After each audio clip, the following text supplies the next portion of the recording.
बिलोटी का रहने वाला एक लड़का जिसका नाम भरत भूषण तिवारी होता है। तो ये कहानी असल में शुरू होती है जुलाई 2025 से। इसने फेसबुक पर एक पोस्ट डालता है, सीधे सीधे उसने एसडीएम का जो एनकाउंटर करने की बात करी। अभी तक वो फेसबुक पे ही बात कर रहा है, लेकिन उसके पास कहीं से पिस्टल आ जाती है और वो पिस्टल लेके हाथ में जब थानेदार से बात कर रहा है तो ये स्टाइल है, कभी ये स्टाइल है, तो बात कर रहा है और ये तारीख आ जाती है 17 जून 2026। सुबह के लगभग 6 बजे के आसपास का वक्त हो रहा था। उस वक्त जो पुलिस पहुंचती है तो उसके घर के सामने जो पुलिस खड़ी हुई है वो छत पे पहुंच जाता है अपनी, और छत पे जाने के बाद फिर हवा में 2 राउंड फायर करता है। एक लड़की है जुनको फरुता, तारीख आ जाती है 25 नवंबर साल 1988। अब जा रहे हैं तो जाते हुए एक घर पड़ता है रास्ते में। तो उसने कहा कि अगर तुम्हें कोई एतराज ना हो तो कुछ काम है, मैं करके आ जाऊँ। तो उसने कहा ठीक है तुम करके आ जाओ। और वो अंदर सिर्फ इंतजार कर रहा था ताकि लड़की भी यहाँ तक आ जाए। लड़की एकदम आती है, क्या हुआ तुम इतना टाइम क्यों लगा? तो उन्होंने कुछ अंदर जाओ, तो उससे अंदर बुला देता है। उसके बाद फिर वो जो 4 लड़के थे वो छिपे हुए थे, प्लानिंग का हिस्सा था। जो लड़की इन चारों को देखती है तो समझ जाती है कि कुछ ना कुछ गड़बड़ हुई। अब उसने चीखने चिल्लाने की कोशिश की, भागने की कोशिश की, तो उन्होंने उसके साथ मारपीट करना शुरू कर दिया। फिर उसको कपड़े उतार देते हैं तो उनके अंदर एक वहशी पना मतलब जगा हुआ था ही, और उस लड़की के साथ वो बारी बारी से करते हैं। एक तरह से कंपटीशन हो जाता है कौन ज्यादा बार। अब उन्हें उसके साथ मजा आने लगता है। उसके लाइटर जलाया तो उसकी जो आंखों की पलकें होती हैं उनकी पलकों को भी जला दिया। जो ये आईब्रो होती हैं तो इनमें भी आग लगा दी। इस तरह से मतलब उसके साथ अब इस लेवल का टॉर्चर करना शुरू कर दिया। हर दिन हो ही रहा था। करीब 100 अलग अलग लोगों ने तो उसके साथ रेप किया। हाँ तो भाई स्वागत है आप सभी का एक और नए पॉडकास्ट में। आज का पॉडकास्ट होने वाला है बहुत ही ज़्यादा इंटरेस्टिंग। अगर आप का थोड़ा सा भी इंटरेस्ट है ट्रू क्राइम स्टोरीज सुनने में तो भाई ये पॉडकास्ट आपके लिए। आपको इस पॉडकास्ट में बहुत मज़ा आने वाला है क्योंकि आज के जो हमारे गेस्ट हैं उस्मान सैफी सर, ये बहुत साल से अपने चैनल पे ट्रू क्राइम केसेस डिलीवर करते आ रहे हैं, नरेट करते आ रहे हैं और ऑडियंस को बहुत मज़ा आता है। और सर ये इसलिए भी करते हैं ताकि सर अपने आसपास लोगों को ये दिखा सकें, बता सकें, अवेयर कर सकें कि हमारे देश में क्या चल रहा है। तो आज कुछ ऐसे ही केसेस हम डिस्कस करने वाले हैं सर के साथ और आप लोग को बहुत मज़ा आने वाला है इस पॉडकास्ट में। एंड तक बंदे रहना। बस बहुत से लोग हैं जिन्होंने हमारे चैनल को सब्सक्राइब नहीं करा हुआ है, सब्सक्राइब ज़रूर कर दें इससे पहले हम आगे बढ़ें। तो चलिए स्वागत करते हैं हमारे सर का। Sir welcome to our show one more time. Thank you, नमस्कार सर। सर आज आपके पास कौन से केसेस हैं? मैं देख रहा था आप बहुत केसेस डिलीवर करते हैं अपने चैनल पे। आपने 4-5 मिलियन फॉलोअर्स गेन कर लिए हैं और आप बहुत साल से ट्रू क्राइम केसेस बताते आ रहे हैं अपने चैनल पे। तो आज हम ऐसे कौन से केसेस जो डिस्कस करने वाले हैं? जैसे कि शुरुआत में बातचीत हो रही थी, मैंने लगभग 1700 से ज़्यादा कहानियाँ सुना चुका हूँ। लेकिन अगर आप मुझसे पूछने लगें कि फिर से सुना दो तो मैं शायद सुना नहीं पाऊँगा। तो उसके लिए मैं थोड़ी बहुत जब कोई कहानी कहीं सुनानी होती है, बताना होता है, तो थोड़ा देखना होता है। और मैं देख रहा हूँ कि आज फ़िलहाल अगर यूट्यूब पर देखें तो बहुत ज़्यादा अगर चर्चाओं में है एक कहानी, तो वह है बिहार का जो भरत भूषण तिवारी है, उनका एनकाउंटर। किस तरह से उनका एनकाउंटर होता है, पूरे देश में उसको लेकर बड़ी चर्चा शुरू हो जाती है। तो ये वाकई अपने आप में बड़ी सोचने वाली बात है कि एक लड़का जो बिहार प्रदेश का ज़िला लगता है उसका भोजपुर आरा, और भोजपुर आरा का थाना है शाहपुर का गाँव है बिलोटी का रहने वाला एक लड़का जिसका नाम भरत भूषण तिवारी होता है। उसके पिता का नाम किशन नाथ तिवारी। 3 बेटे हैं उनको। जो बड़े वाला बेटा है वो बसंत तिवारी है, दूसरे नंबर का भरत भूषण तिवारी, और तीसरे नंबर का है चंदन तिवारी। ये जो किशन जी हैं तो काशीनाथ जी ये बिहार पुलिस में ही हवलदार के पोस्ट पर थे। साल 2016 में रिटायर हो जाते हैं। बहुत ज़्यादा अच्छी रिच फैमिली नहीं है, गरीब लोग हैं और बिलोटी गांव में ही रहना सहना है। जो बड़ा वाला बेटा है उसकी तो शादी हो जाती है। जब दूसरे नंबर के बेटे का नंबर आता है भरत भूषण का, तो भरत भूषण कहता है कि पापा मैंने बीएससी करने के बाद बहुत ट्राई कर लिया, कोशिश कर ली, लेकिन मुझे नौकरी नहीं मिल पा रही है। जब नौकरी नहीं मिल पा रही है तो क्या करूं? मेरा तो मन ये कर रहा है कि मैं बस समाज सेवा में लग जाता हूं, और शादी वादी करने का मेरा कोई इरादा है नहीं। उसकी माँ आशा देवी है, वो काफ़ी कहती हैं कि बेटा कोई बात नहीं, कुछ तो कर लें। बोले नहीं मम्मी, मुझे तो सिर्फ ये समाज सेवा करनी है और मुझे इसी में ही थोड़ा अच्छा लगता है। तो ये जो लड़का है ये वाकई अपना आप में बड़ा इंटरेस्टिंग है और बहुत ही मतलब देखने में बड़ा हैंडसम है। मतलब मैं कह सकता हूँ कि आप दोनों से ज़्यादा हैंडसम है बंदा लेकिन आप बहुत अच्छे हैं, आपसे भी ज़्यादा हैंडसम है। और उसके हैंडसम होने की बात यह है कि वो जैसी सूरत है उसकी सीरत भी वैसे ही है। मतलब अच्छा है कि कोई अपना जीवन सिर्फ दूसरों के लिए निछावर करने की तैयारी में है कि साहब मुझे तो कुछ काम नहीं करना है, मैं दूसरों के लिए काम करूँगा। तो ये पहले से भी कुछ करता था लोगों के लिए काम? मैंने बताया ना कि वो उसने प्राइवेट नौकरी की, तो प्राइवेट नौकरी करने के बाद उसने लगा कि मुझे अब शायद इसमें नहीं रहना है और बस मुझे समाज सेवा करनी है। जो भी घर में मम्मी पापा कमाते हैं या फिर उनकी सैलरी वगैरह पेंशन आती है उससे, और खेती बाड़ी जो थोड़ी बहुत है उससे, तो ये अपना काम कर रहा था। अब चाहे कोई ब्लड डोनेशन का कैंप लग रहा है तो एकदम से गया, एकदम हीरो बन के, हमारा भी ब्लड लो। और किस औरों को भी मोटिवेट करता था कि भाई अपनी ज़िंदगी में ब्लड जोड़ देना चाहिए, आपके ब्लड से किसी की जान बच सकती है। कोई भी पौधारोपण हो रहा है तो पौधे लगा रहे हैं तो हरियाली के लिए, मतलब कि प्रकृति के लिए काम कर रहा है। और किसी गांव में या घर में, परिवार में, ख़ानदान में किसी को भी दिक्कत परेशानी है तो वो गांव से हो रिलेटेड या फिर प्रशासन से रिलेटेड हो या फिर सरकार से रिलेटेड हो, तो वो कोशिश करता है, पढ़ा लिखा है तो बातचीत करने का तरीका उसको ठीक ठाक तरीके से आता है। तो ऐसे ही ये बात शुरू होती है, जो उसकी कहानी जब एकदम से पर्दे पाने लगती है, लोगों के सामने आने लगती है, तो ये कहानी असल में शुरू होती है जुलाई 2025 से। जुलाई 2025 की बात है, ये बरसात के दिनों का वक्त होता है और बिहार में आज भी, हम आधुनिक भारत की बात कर रहे हैं, वहाँ बाढ़ आ जाती है। बाढ़ से बचाव के लिए बिहार सरकार अभी तक भी, आज तक भी, इस साल 2026 तक भी बहुत बड़ा इंतज़ाम नहीं कर पाई है। तो जुलाई 2025 में क्या होता है कि ये एक शाहपुर प्रखंड का गांव लगता है जवनिया। जवनिया प्रखंड, शाहपुर के प्रखंड है जवनिया, उस इलाके के करीब करीब 109 घर, जैसे हम जिस घर में बैठे हैं बिल्डिंग में, अगर वो बिल्डिंग भी यहाँ वहाँ होती ये वाली, तो शायद वो भी उस बाढ़ में बह जाती। यानी कम से कम 70 या 69 घर होते हैं जो पक्के बने हुए हैं, वो भी बह जाते हैं। जो कच्चे मकान थे वो भी बह जाते हैं। करीब करीब 109 घर हैं जो बह जाते हैं। हाँ, तो अब इसमें 2000 से ज़्यादा परिवार, लोग प्रभावित हो जाते हैं। अब परिवार नहीं, लोग प्रभावित हो जाते हैं कि अब यार क्या होगा क्या नहीं। जाहिर सी बात है, किसी का घर का अगर छोटे से हिस्से में क्रैक आ जाए तो हम लोगों की दुनिया से हिल जाती है कि यार हमारा घर अब क्या होगा, कैसे लेंटर रुकेगा। और जिसका लेंटर ही पूरा का पूरा ऐसे बह गया हो तो ये अपना आप में बहुत मतलब दुखद बात है। तो गवर्नमेंट ने क्या काम किया, उनके विस्थापन के लिए, मतलब उनको इस जगह से जहाँ पे बाढ़ आई है उससे थोड़ा दूर लेके चलते हैं। करीब करीब उस जवनिया गांव से 25 किलोमीटर दूर बिलोटी गांव लगता है। बिलोटी गांव वो है जो भरत भूषण तिवारी का गांव है, जो मैं अभी जिनके बारे में बात कर रहा था। तो जब उन्होंने देखा कि कुछ नए लोग भी आ रहे हैं और साथ में जब हम किसी को विस्थापित करते हैं तो गवर्नमेंट की एक पॉलिसी थी, तो इनको कुछ मतलब जगह देंगे रहने की, हम उनके लिए सड़कें बनाएंगे, उनके लिए बढ़िया पानी की व्यवस्था करेंगे और उनके लिए बिजली की व्यवस्था करेंगे। तो 3 मूलभूत जो बुनियादी सुविधाएं थी ये करनी थी। अब एक दिन ये जो भरत भूषण तिवारी है ये अपना निकला हुआ जा रहा है, या 2026 आ जाता है, ठीक है। तो जब ये निकला हुआ जा रहा है तो इसकी नज़र पड़ जाती है करीब करीब 100 से ज़्यादा जो घर बन रहे हैं नए झोपड़ी टाइप की वैसे ही। तो उसने पूछा कि भाई तुम लोग कौन हो, कहाँ से आए हो, क्या है। तो उन्होंने बताया कि भैया पिछले साल जो बाढ़ आ गई थी ना जवनिया में, हम लोग वहाँ से हैं। तो बोले अच्छा तुम वहाँ से हो। तो उसे बड़ा बुरा लगा देखते ही। और बुरा क्यों लगा कि यार ये कैसी बात हो गई कि पहले तो ये गड्ढे में थे, यानी कि वहाँ अगर ऊंचाई होती तो शायद जो गंगा का पानी है इन्हें परेशान नहीं करता, वो बह के नहीं जाते इनके घर, और गड्ढे से निकाल के फिर भी इन्हें गड्ढे में रख दिया। अब अगले महीने यानी कि जून का महीना चल रहा है, अगले महीने जुलाई 2026 आएगा तो फिर से बारिश होगी, और बारिश होगी तो यहाँ पानी भर जाएगा, और पानी भर जाएगा तो ये लोग फिर डूब जाएंगे। अभी भी परेशान थे, सब कुछ इनका बर्बाद हो गया, अब फिर से बर्बाद हो जाएंगे। तो उस लड़के ने ये बताया कि आप लोगों को गलत जगह रखा हुआ है, यहाँ गड्ढा है, गड्ढे में यहाँ मतलब 7-8 फुट पानी भर जाता है, जो पानी भर जाएगा तो फिर आप लोग डूब जाओगे, तो ये तालाब बन जाएगा, नदी बन जाएगी। तो इसलिए आपको एक काम करते हैं, कुछ इंतज़ाम करते हैं। अब सीधा सरकारी दफ्तर में जाता है, जो नज़दीकी दफ्तर होता है उसके पास जाता है, जाने के बाद कहता है कि भाई कौन जिम्मेदारी उठा रहा है। तो आजकल युवाओं का, मैं कह रहा हूँ जिसके हाथ में मोबाइल है तो समझ लो कि वो अपना आपको पत्रकार समझता है। तो कहीं ना कहीं दिमाग में ये था कि मैं इसका वीडियो बनाऊँ और वीडियो बनाने के बाद फिर लोगों को बताऊँ। तो ये भरत के माइंड में रहता था, क्योंकि अब लोग सुनते नहीं है ना बिना वीडियो बनाए।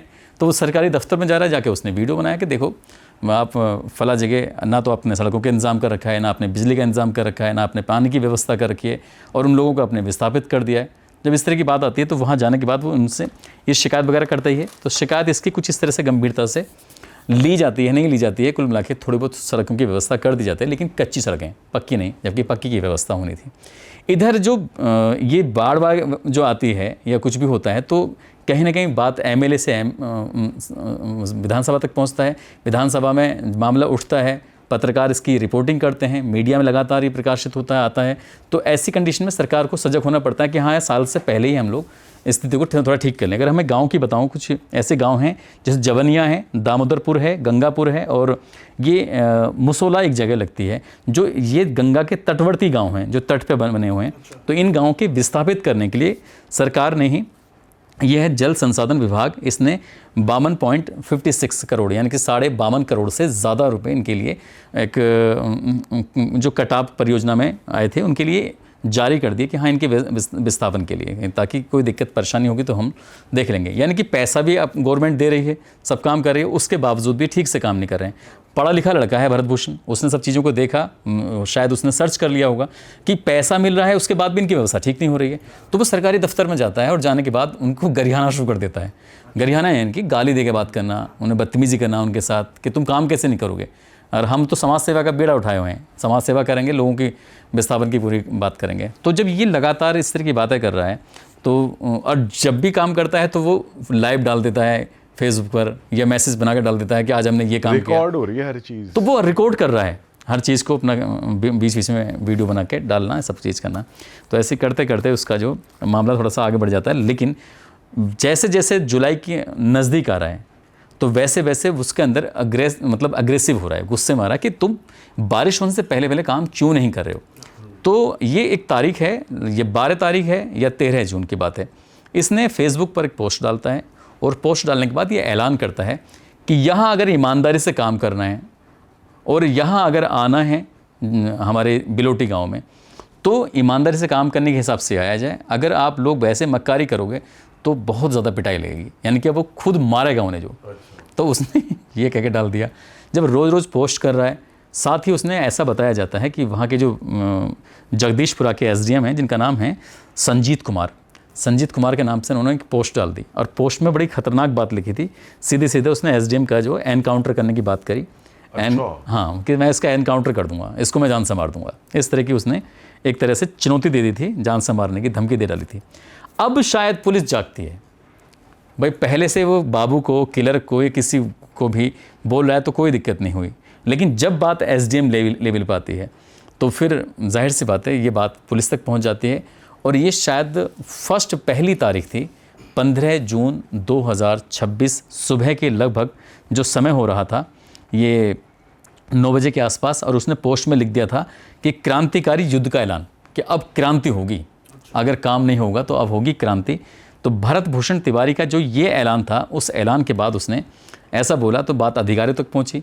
फिर पूछा गया तो अक्सर जब किसी सरकारी दफ्तर में वो जाता था तो उसे पागल कह के कहते थे, यार ये पागल है, कहाँ से आ गया, दो रोटो ये काम का परेशान कर देगा। तो वो वैसे अकेला ही रहता था, अकेले ही चीज़ें देखता था, और भी जैसे इतना वो है कि भाई धमकी देना, तो पीछे लोग तो होते ही हैं, था कोई पीछे नहीं होता है। देखो ऐसे लोगों के जो समाज में कुछ बदलाव की कोशिश करते हैं, जैसे गांधी जी अकेले ही चले थे, ठीक है, साउथ अफ्रीका से उन्होंने शुरुआत की, तो वहाँ वो अकेले गए थे, ऐसा नहीं कि उनके साथ बहुत सारे लोग गए थे। अकेले गए और वहाँ के साउथ अफ्रीका वालों से बोले कि चलो तुम यहाँ पर जम के खड़े हो जाओ। तो बोले नहीं वो घोड़े लेके आ रहे हैं और वो घोड़े हमारे ऊपर चढ़ा देंगे।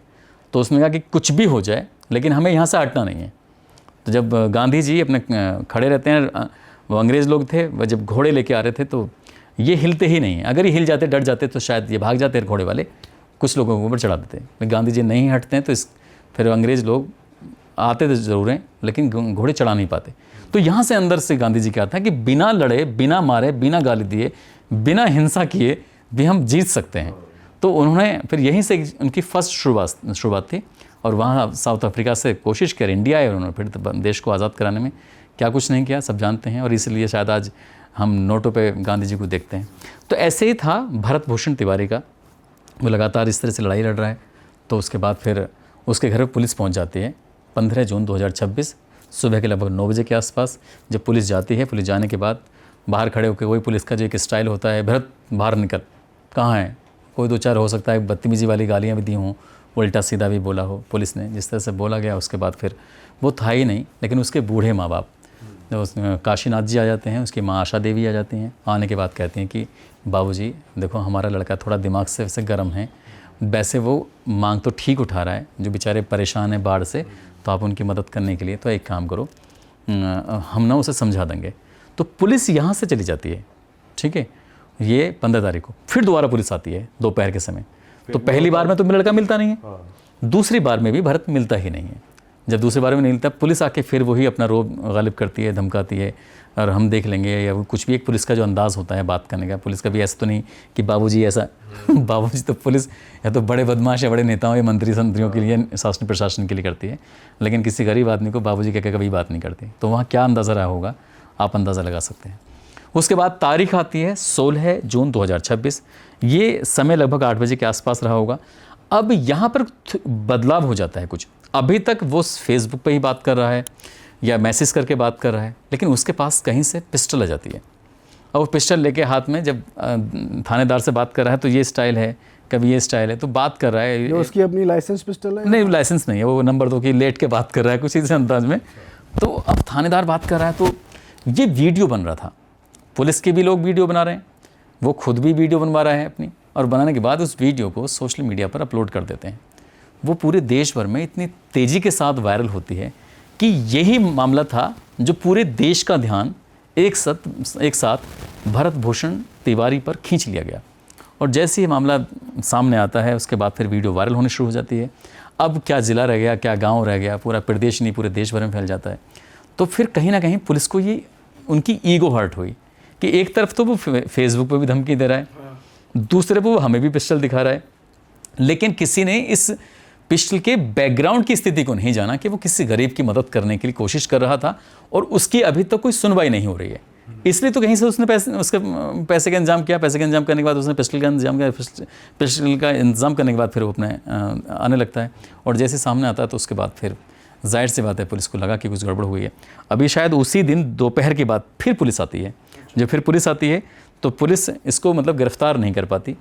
अगर उसके पास पिस्टल थी तो पुलिस को शायद कोशिश करनी चाहिए थी, समझा कर बुझा कर किसी भी तरकीब से उसकी पिस्टल ले लेते या फिर उसके कुछ भी करते, लेकिन उसे अगर यहीं रोक लेते तो शायद ना तो ये वीडियो वायरल होता, ना ही शायद ये कहानी होती, और ना कहानी होती ना मैं आपके साथ बैठा होता और ना मैं ये कहानी आपको सुना रहा होता। लेकिन पुलिस ने फिर दोबारा जब आती है दोपहर में, फिर से कोशिश करती है, और कोशिश करने के बाद पता चलता है कि तब भी पुलिस को कामयाबी नहीं मिलती है। अब बात शासन तक पहुंच जाती है तो कहीं ना कहीं बड़े अधिकारियों का ही तो आदेश होगा जो नीचे तक पहुंचा है कि कुछ करो, क्या बात है, हमारी कितनी बदनामी हो रही है। अब उत्तर प्रदेश में एनकाउंटर का मामला बहुत ज़्यादा चल रहा है, यहाँ हाफ एनकाउंटर और फुल एनकाउंटर। तो शायद उत्तर प्रदेश की पुलिस को देखकर बिहार की पुलिस ने भी अंदर से आया होगा हम भी करके देखते हैं। तो वो हम भी करके देखते के चक्कर में ना, देख कर जैसे कई बार होता गया क्लास में कोई बच्चा नकल करना चाह रहा है किसी को देख के, तो नकल के लिए भी तो अकल होनी चाहिए। अब वो अकल तो लगाई नहीं बेचारों ने, अपने पहुंच जाते हैं। और ये तारीख आ जाती है 17 जून 2026। सुबह के लगभग 6 बजे के आसपास का वक्त हो रहा था। उस वक्त जो पुलिस पहुंचती है तो उसके घर के सामने जो पुलिस खड़ी हुई है वो छत पे पहुंच जाता है अपनी, और छत पे जाने के बाद फिर हवा में 2 राउंड फायर करता है, डिशुम डिशुम। ये 2 जब गोली चलाता है तब भी शायद पुलिस ने कोशिश नहीं की उस लेवल पर, उस ईमानदारी से। अभी बात फिर से ऊपर पहुंच जाती है अधिकारियों तक। अधिकारियों ने फिर अपना प्लानिंग करना शुरू किया है, क्या करें क्या ना करें। तो ज़िले की पुलिस भी आ जाती है, एसटीएफ भी आ जाती है, नज़दीकी थानेदार भी आ जाते हैं अपनी टीम के साथ। अब टाइम हो जाता है लगभग 8:30 या 8:45 बजे के आसपास, 17 तारीख थी। अब यहाँ से उस लड़के को पता चल जाता है, गांव में उसका जो घर है, कच्चे घर हैं जहाँ पर विस्थापन की बात चल रही थी, जिन लोगों की वो लड़ाई लड़ रहा था उनके ही घरों के पास की बात है। तो वो पुलिस को देख लेता है, और पुलिस को देख के खुद आता है निकल के मैदान में। लाइव चल रहा है उसका, और लाइव चलते चलते वो बातचीत भी कर रहा है और उन्हें गरिया भी रहा है, जो बिहार की अपनी भाषा में, अपने अंदाज में गरियाता वो पुलिस के पास एकदम पहुंच जाता है। पुलिस वाले आधुनिक हथियार उनके पास हैं, और उन्होंने बुलेट प्रूफ जैकेट पहनी हुई हैं और पूरी तैयारी के साथ आए हैं। ये अपना वही अपना अंदाज़, जैसे फिल्मी डायलॉग बेचारा भरत भूषण ये सब करते करते 15 मिनट तक ये सब चलता रहता है। तो ऐसी, हालांकि इसमें गलती भी रही है, ऐसे नहीं है कि सब गलती पुलिस की है। उसने काफ़ी उकसाया पुलिस वालों को, हाँ गोली मारो, मुझे गोली मारो, देखो साला वो भाग रहा है, वो देखो वो भाग रहा है। तो इस तरह से भी करता रहा, और 15 मिनट तक ये सब चलता रहा। 15 मिनट के बाद फिर पता नहीं क्यों उसके दिमाग में आया, ये सब लाइव चल रहा है, ये लाइव चल रहा है, वो लोग वीडियो देख रहे हैं। शायद पुलिस अवेयर नहीं थी कि ये लाइव चल रहा है। शायद अगर पुलिस अवेयर होती तो शायद ये कदम भी नहीं उठाती, क्योंकि बाद में अलग तरीके से कदम उठाती। उसने अपना जो सबसे आखिर में आता है तो वो खुद ही अपने आप को सरेंडर करता है कि ठीक है चलो सब कुछ काम ख़त्म करते हैं। हालांकि इस बीच में भी उसने एक गोली चलाई थी पुलिस पर। जब पुलिस पर गोली चलाई है तो वो गाड़ी में जाकर गोली लगी है। अगर उसकी जांच कराई जाए तो वाकई पुलिस की लगी गोली, लेकिन वो किसी के लगी नहीं थी, गाड़ी में लगी। पहले पुलिस ने एक भी बार पुलिस ने अभी तक उस पर कोई मतलब गोली नहीं चलाई है। जैसे उसने गोली चलाई तो पुलिस वापस चला सकती थी, लेकिन नहीं, लेकिन वो शांत हो जाता है। शांत होने के बाद वो अपना जो पिस्टल होता है उसको पुलिस के आगे फेंक देता है और फेंकते हुए कहता है कि सरेंडर। वो सरेंडर कहता है, इधर उसका जो मोबाइल था वो लाइव बंद हो जाता है। और जब लाइव बंद हो जाता है तो जो आसपास के लोग थे वो भी अपनी आंखों से सब दृश्य देख रहे थे। तो उन्हें लोग समझा रहे हैं कि भाई लोग, मतलब पुलिस समझा रही है कि भागो यहाँ से, चलो यहाँ से दूर हटो, सबको हटा रहे हैं। जैसे का अक्सर देखा होगा अगर आप कभी ऐसे मौके पे कभी गए होंगे तो। अब लग रहा था सब कुछ ठीक हो गया है, लेकिन शायद यहीं से गड़बड़ हुई थी। वो जब जाता है तो पुलिस उसको 5 गोली मारती है। सरेंडर बोलने के बाद, सरेंडर बोलने के बाद, पिस्टल जाने के बाद। हाँ, वो पिस्टल फेंकता हुआ वो पुलिस के सामने पहुंच जाती है, वो लाइव में चला जाता है, सब कुछ चला जाता है। और जैसे आगे जाके वो पिस्टल गिरती है तब वो शायद घुटनों के बल बैठा हो या कैसे बैठा हो, कुल मिला के पुलिस उसमें 5 गोली मारती है। 2 एक जांग में गोली लगती है, 2 एक में लगती है, एक शायद घुटने से नीचे लगती है। और इतना ब्लड बह गया होगा या पुलिस ने शायद उसको हॉस्पिटल ले जाने में देरी की होगी कि अगर उसको यहाँ से नीचे मारेंगे तो शायद जल्दी से आदमी मरेगा नहीं, लेकिन अगर इलाज ही टाइम पे नहीं होगा तो शायद मर जाएगा। यही वजह रही होगी जो उसे नज़दीकी हॉस्पिटल में लेके जाते हैं। शायद वहाँ पर इतनी सुख सुविधाएं ना हों भाई। फिर उसके बाद फिर जो पटना का मेडिकल कॉलेज है वहाँ लेके जाते हैं, तब तक वो शायद मर चुका था। और जो मर चुका है तो तब तक भी ये मामला उतना हाईलाइट नहीं हुआ था। लेकिन जैसे ही इसके एनकाउंटर की खबर प्लस वो वीडियो जो लाइव चल रहा था वो दोनों मर्ज करके कि जो एक आदमी हथियार डाल चुका है उसके बाद तुम ऐसा कैसे कर सकते हो, तुमने उसको क्यों मारा, जब उसने खुद ही सरेंडर कर दिया।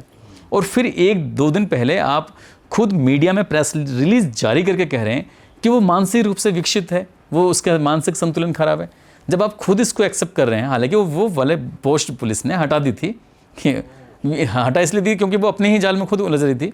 तो ये सब करने के बाद जब मामला हाईलाइट हो जाता है, फिर पूरा देश उस लड़के को, भरत भूषण तिवारी को, आधुनिक भारत का चंद्रशेखर आज़ाद, आधुनिक भारत का भगत सिंह इस नाम से संबोधित करने लगती है। फिर तो हज़ारों की संख्या में लोग सड़क पे उतरते हैं। गांव के पास ही जो हाईवे है, हाईवे पे बॉडी रखी जाती है। बहुत ज़्यादा गर्मी पड़ रही है, 6 घंटे तक हंगामा रहता है, जाम रहता है। पुलिस प्रशासन के खिलाफ नारेबाजी करते हैं, लेकिन फिर भी पुलिस के जो एक रवैया है ना, बड़ा अजीब किस्म का रहा है। तो वो बंदूक दिखा रहे हैं पब्लिक में, तो पब्लिक भाग रही है इधर से उधर, लोग डर रहे हैं, साहब गोली मत चलाना। उन्हें डर इस बात का कि अभी तो गोली चली है, एक तो हमारा भाई मारे गया है, फिर मत चला देना साहब।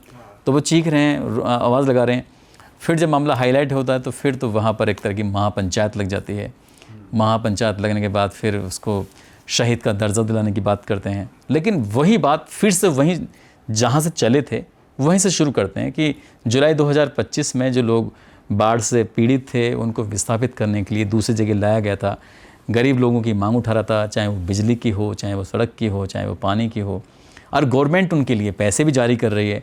अगर ये बाबू, ये अधिकारी, ये पुलिस वाले अगर अपना काम ईमानदारी से कर रहे होते तो क्या भरत भूषण तिवारी को क्या वीडियो बनाने की ज़रूरत पड़ती? मतलब अपनी वो आवाज़ उठाता नहीं, फिर वो आवाज़ उठाता जी, ये लोग अपना काम कर रहे होते। इसी बात की नाराज़गी थी कि जब वो आवाज़ लगा रहा है, आप वो बार बार मांग कर रहा है, तब जाके तुम्हारी नींद टूट रही है, उसमें भी तुम पूरी तरह से नहीं जाग रहे हो। तो शायद इतना सब कुछ होने के बाद अभी भी भरत भूषण तिवारी की ही बात कर रहे हैं। लेकिन ये उस बंदे ने, उस व्यक्ति ने, शानदार इंसान ने जो बात की थी उन गरीबों की, उनकी बात शायद अभी भी नहीं हो रही है। और आप वहाँ छोड़ दीजिए, आप कहीं भी देख लीजिए। मैं कह रहा हूँ कि अगर मैं अपने उत्तर प्रदेश सरकार की बात करूँ, उत्तर प्रदेश की सरकार ने जन सुनवाई के नाम से एक पोर्टल बनाया हुआ है।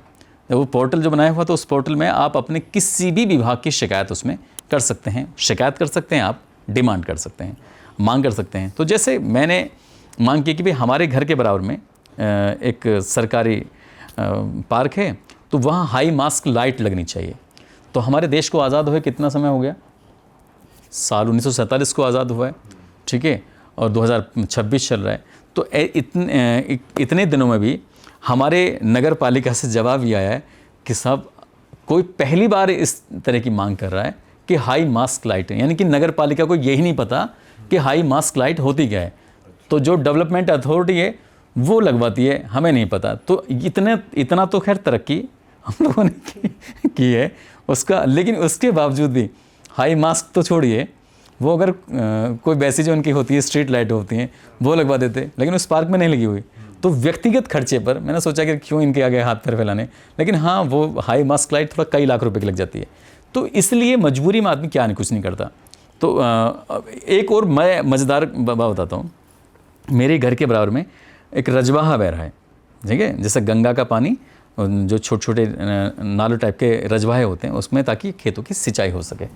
तो इस डिपार्टमेंट का सिंचाई विभाग का जो सबसे बड़ा ऑफिसर है वो सेक्रेटरी, वो मेरा फ्रेंड ठीक है, वो मेरा अपने दोस्त, हम लोग से मिले, अब तो ट्रांसफ़र हो गया है, अब तो कोई और हो गया होगा, तो ये बात पुरानी चल रही है। और फिलहाल वाला सीरियस ना ले, जो मेरा दोस्त है वही पहचानेगा कि पता चला कि वर्तमान वाले कहने लगे कि साहब तुमने मैं तो तुम्हारा दोस्त नहीं हूँ। खैर, वहाँ पर लोग बहुत सारे गंदगी कूड़ा डालते हैं उसके अंदर अपने घरों का, तो ये बहुत ही मतलब सिविक सेंस बिल्कुल है ही नहीं लोगों के अंदर। तो आसपास के जो पशुपालक हैं वो उसके अंदर गोबर डाल देते हैं, और जब सड़कें बनती हैं तो बिल्कुल सही से नहीं बनती हैं, या उस दीवार बनाई जा रही थी तो सही से नहीं। तो जब दीवार बन रही थी ताकि लोग निकलें तो कहीं गिर ना जाए इसमें, तो थोड़े से ऐसे 3-4 फुट के आसपास की दीवार थी, तो उसमें कुछ गड़बड़ी थी, हाथ लगाओ तो ये दीवार गिर जाए, इस तरह की स्थिति थी। तो क्या ऐसे ही पैसा मिल रहा होगा गवर्नमेंट से, लेकिन ठेकेदार मक्कारी कर रहा है। और मैंने सोचा कि मेरा फ्रेंड है यार IAS ऑफिसर है, मैंने फ़ोन लगा दिया, हेलो, बोला हाँ बताओ क्या हाल चाल है। मैंने कहा हाल चाल क्या है, तुम्हारा डिपार्टमेंट का आदमी यार ऐसे इस तरह से गड़बड़ कर रहा है, तो इसे डांटते क्यों नहीं हो। तो बोले एक काम करो, तुम वहाँ ऑफिस चले जाओ। मैंने कहा मैं किसी चपरासी से बात कर रहा हूँ या सेक्रेटरी से बात कर रहा हूँ तो वो कहने लगे अरे यार तुम समझो बात को। मैंने समझो भाई साहब, बस माफ़ करो, तुम अपने रास्ते मैं अपने रास्ते। तो ये तो स्थिति है, मतलब सरकारी तंत्र की स्थिति है कि जो तुम्हारा खास है ना वो भी नहीं सुन रहा है। आप कोई मांग करते हो तो वो कहते हैं कि हमने आज तक कभी किसी ने हमसे हाई मास्क लाइट की डिमांड ही नहीं की। तो भाई भरत भूषण तिवारी तो बनना ही पड़ेगा लोगों को, मजबूरी है उनकी, जो क्या करेंगे बताइए। ये सर डार्क रियलिटी है एक तरीके से कि मतलब ये सच्चाई है, सिस्टम की सच्चाई नहीं होती ठीक। शहर में भी हम देखते हैं सड़कों पे गड्ढे हैं, क्या एक्सीडेंट भी हो रहे हैं उसकी वजह से। मैं आपको 2 एग्जाम्पल बताता हूँ। देखो सड़कों गड्ढों की बात बताऊँ, आप कभी पेरीफेरल पे खूब गए होंगे, है ना, वहाँ लिखा है कि आपकी गाड़ी की जो स्पीड है 120 से ऊपर नहीं जानी चाहिए। क्या चला पाते हैं आप 120? नहीं। 120 मैं कह रहा हूँ, शर्त लगा के कह रहा हूँ कि कोई हो 120 चला के दिखा दे वहाँ पे जो, ठीक है। 100 से ऊपर नहीं लेके जा सकते। जैसे आप 120 लेके जाएंगे आपको ब्रेक लगाना ही पड़ेगा, क्योंकि वो उसमें इतने ज़्यादा जिग-जैग हैं उसके अंदर। तो मैंने एक दिन ट्वीट कर दिया, तो क्योंकि मेरा नाम उस्मान है ट्वीट में लिखा हुआ था कि तुम्हें पाकिस्तान चला जाना चाहिए। भाई यार इस पाकिस्तान कहाँ से आ गया। तो लोगों का इस तरह की सोचे, मतलब डिफेंड भी कुछ इस तरह से करने लगते हैं कि अनाप शनाप उल जलूल जो बकवासबाजी कर रहे हैं, एक्सट्रीम ही चले जाते हैं लोग। दूसरा एग्जाम्पल, भाई आप कितनी मेहनत करते हैं वीडियो बनाने में, खूब मेहनत करते हैं, मैं भी ऐसी मेहनत करता हूँ, टॉपिक सर्च करता हूँ, रिसर्च करता हूँ, उसके बाद वीडियो बनाता हूँ, उसके बाद टीम एडिटिंग करती है और उसको अपलोड कराते हैं। कोई मक्कार किस्म के लोग जो होते हैं वो उन्हें कॉपी कर लेते हैं और मेरे नाम से चैनल बना लेते हैं। लगभग 15 चैनल के आसपास बना चुके हैं। मैंने ये काम किया, जहाँ मैं रहता हूँ नज़दीकी पुलिस स्टेशन में जाकर मैंने एक FIR करा दी। अब जब FIR करा दी तो FIR कराने के बाद पुलिस इस कदर ढीठ किस्म की है, जो इंस्पेक्टर है वो मेरा जिगरी वाला दोस्त है, थोड़ा बहुत नहीं, जैसे समझ लो जैसे शायद एक बहुत खास दोस्त हैं होते हैं वो, भाई साहब वो काम नहीं कर पा रहा है। वो आपके दोस्त ही सही नहीं है मेरे को, मतलब दोस्त तो सही नहीं है, वो सिस्टम ही, वो सिस्टम दोस्त नहीं है। ये तो वो है जो हम लोग आपस में, जैसे मैं आपसे कुछ हक के साथ बात कर सकता हूँ, बस दोस्त नहीं। आप समझो कि आदमी की आदत ही वैसी पड़ी हुई है, जब तक पीछे से डंडा ना पड़े, पीछे से जोर ना लगे, तब तक आप काम ही नहीं करा सकते। थाने चौकी जाने वाला कोई आदमी वो धक्के खाता रहेगा, लेकिन उसको सफलता मिल जाए, उसको न्याय मिल जाए। अभी मैं शायद कल 1 जून हो गया, 30 जून की, हाँ कल 1 जुलाई था, 30 जून की बात है। कब हमारे उत्तर प्रदेश से उत्तराखंड अलग होने की बात थी। इस बात को 94 के आसपास कोशिश चल रही थी, शायद 97 या जो भी रहा होगा, जब उत्तराखंड उत्तर प्रदेश से अलग हुआ है। तो ये लोग डिमांड करने के लिए आते हैं, और देहरादून से 3 बसें आती हैं जो दिल्ली के जंतर मंतर पर जाने वाली थी। उनको एक रामपुर तरह लगता है मुजफ्फरनगर में, वहाँ रोक लिया जाता है। पुलिस वालों ने लड़कियों को, औरतों के साथ बलात्कार किया, गोली चलाई, 5-6 लोगों की हत्या कर दी। और फैसला कब आ रहा है? 1994 की बात है, और फैसला आ रहा है कब? 2026 में, 30-32 साल के बाद। आदमी बूढ़ा हो गया, मर जाएगा यार। तो क्या सिस्टम की गड़बड़ी नहीं है? और यही अगर गर्लफ्रेंड कंट्री में होता तो साल 1 ना लगता, उठा के टांग देते। टांग देते हैं उसको, चल भैया तेरा काम खत्म हो गया। तो ये अब मतलब मेरी दोस्ती तो ठीक है, सिस्टम करप्ट ज़्यादा है। सिस्टम की कमी है। और ये नहीं कि साहब ये गवर्नमेंट कोई भी रहेगी, अगली बार कोई और गवर्नमेंट है या पिछली बार कोई रही होगी, उसमें भी ऐसे रहता है। ये लोग जो बैठे हुए सिस्टम में बैठे हुए लोग हैं, ये बस इतने ढीठ हो चुके हैं, जैसे ब्लैक दिखाई दे रहा है ना, तो कुछ ऐसी ही इनकी चमड़ी की ब्लैक हो चुकी है, समझ में नहीं आती उन्हें जल्दी से। सर इस केस में करंट सिचुएशन क्या है अभी, क्या चल रहा है अभी? हाँ बॉस, जैसे मैंने सुना है ये शायद 24 जून 2026 की बात है, वहाँ पर एक महापंचायत होती है, बहुत बड़ी संख्या में, हज़ारों की तादाद में लोग वहाँ इकट्ठे होते हैं। हालांकि उनके आने से पहले ही उसमें जो डीएसपी साहब होते हैं, इंस्पेक्टर साहब, 3 और पुलिस वाले, उनको शायद उसमें उनके खिलाफ एफआईआर दर्ज हो गई है और हाई लेवल की इसमें जांच चल रही है। रिटायर्ड जज हैं साहब कोई, वो इस मामले की जांच पड़ताल कर रहे हैं। जो पोस्टमार्टम रिपोर्ट आती है तो इसका भाई है शायद चंदन, उसने बताया था कि किस तरह से गोली मारी गई थी, दोनों जांघों में गोली मारी है और एक निचले हिस्से में गोली मारी थी। और वही परिवार वालों की शिकायत कि भाई जिसे समय पर अगर इलाज मिल जाता तो शायद बच जाता। उसके पापा की ये भी शिकायत थी कि उस दिन जब ये घटना हुई थी तो मुझे पूरे दिन सुबह से शाम तक उसमें रखा थाने में। वो यहाँ तक कहने को तैयार थे, कह रहे थे कि भाई अगर क्या नाम है, मेरे बेटा को 1-2 गोली मार देते तो अगर लंगड़ा भी हो जाता तो मैं उसे पूरी ज़िंदगी बिठा के ऐसे ही खिला देता, लेकिन उसे जान से नहीं मारना चाहिए था। तो जाहिर सी बात है, बाप के कंधे पर बेटे का जनाजा अगर जाएगा तो जाहिर सी बात है किसी को भी इतनी बहुत तकलीफ़ हो सकती है। लेकिन इसमें हाँ जो मांग है कि परिवार को कम से कम 1 करोड़ रुपए मिलना चाहिए, साथ ही किसी परिवार के एक सदस्य को नौकरी मिल जाए। तो इससे थोड़ा सा ये कि हाँ भरत भूषण तिवारी की भरपाई तो नहीं कर सकते, लेकिन इतना ज़रूर कर सकते हैं कि हाँ यार उस परिवार को एक सांत्वना के तौर पर एक मुआवजा इस तरह का हो जाए तो वाकई। और फिर पुलिस को इतना प्रेशर नहीं लेना चाहिए था। वो पहले उसको पकड़ने के लिए अगर उसे लग रहा था तो वाटर कैनन की व्यवस्था करवा सकते थे, पानी के छिड़काव मार देते, धार फेंक के अगर आदमी भी उड़ जाता है उसमें भाई साहब, है ना। अगर पुलिस के पास एक प्लास्टिक की रबर की गोली आती है, बताते हैं कि अगर वो गोली मार दी जाए किसी को तो मरता तो है नहीं आदमी, लेकिन उसमें बुखार आ जाता है, 3-4 दिन तक उठ नहीं पाता उससे आदमी। और एक तरीका और हो सकता था कि आंसू गैस के गोले छोड़ सकते थे, तो जब थोड़ी सी आंखों में पानी आता रहता तो भरत भूषण परेशान हो जाता, तो ना तो उसे गोली चलाने की ज़रूरत पड़ती और पहले दिन ही काम कर लेते तो ज़्यादा सही था। सही रहता, सबसे सही वही रहता। उसको ये कह देते ना, कुछ भी ना करते सब, कि यार भरत तुम जिसकी मांग उठा रहे हो ना, हम तुम्हारे साथ हैं, तुम टेंशन मत लो, बिल्कुल उन गरीबों की मदद की जाएगी, तो शायद वो लड़का तैयार हो जाता, मान जाता।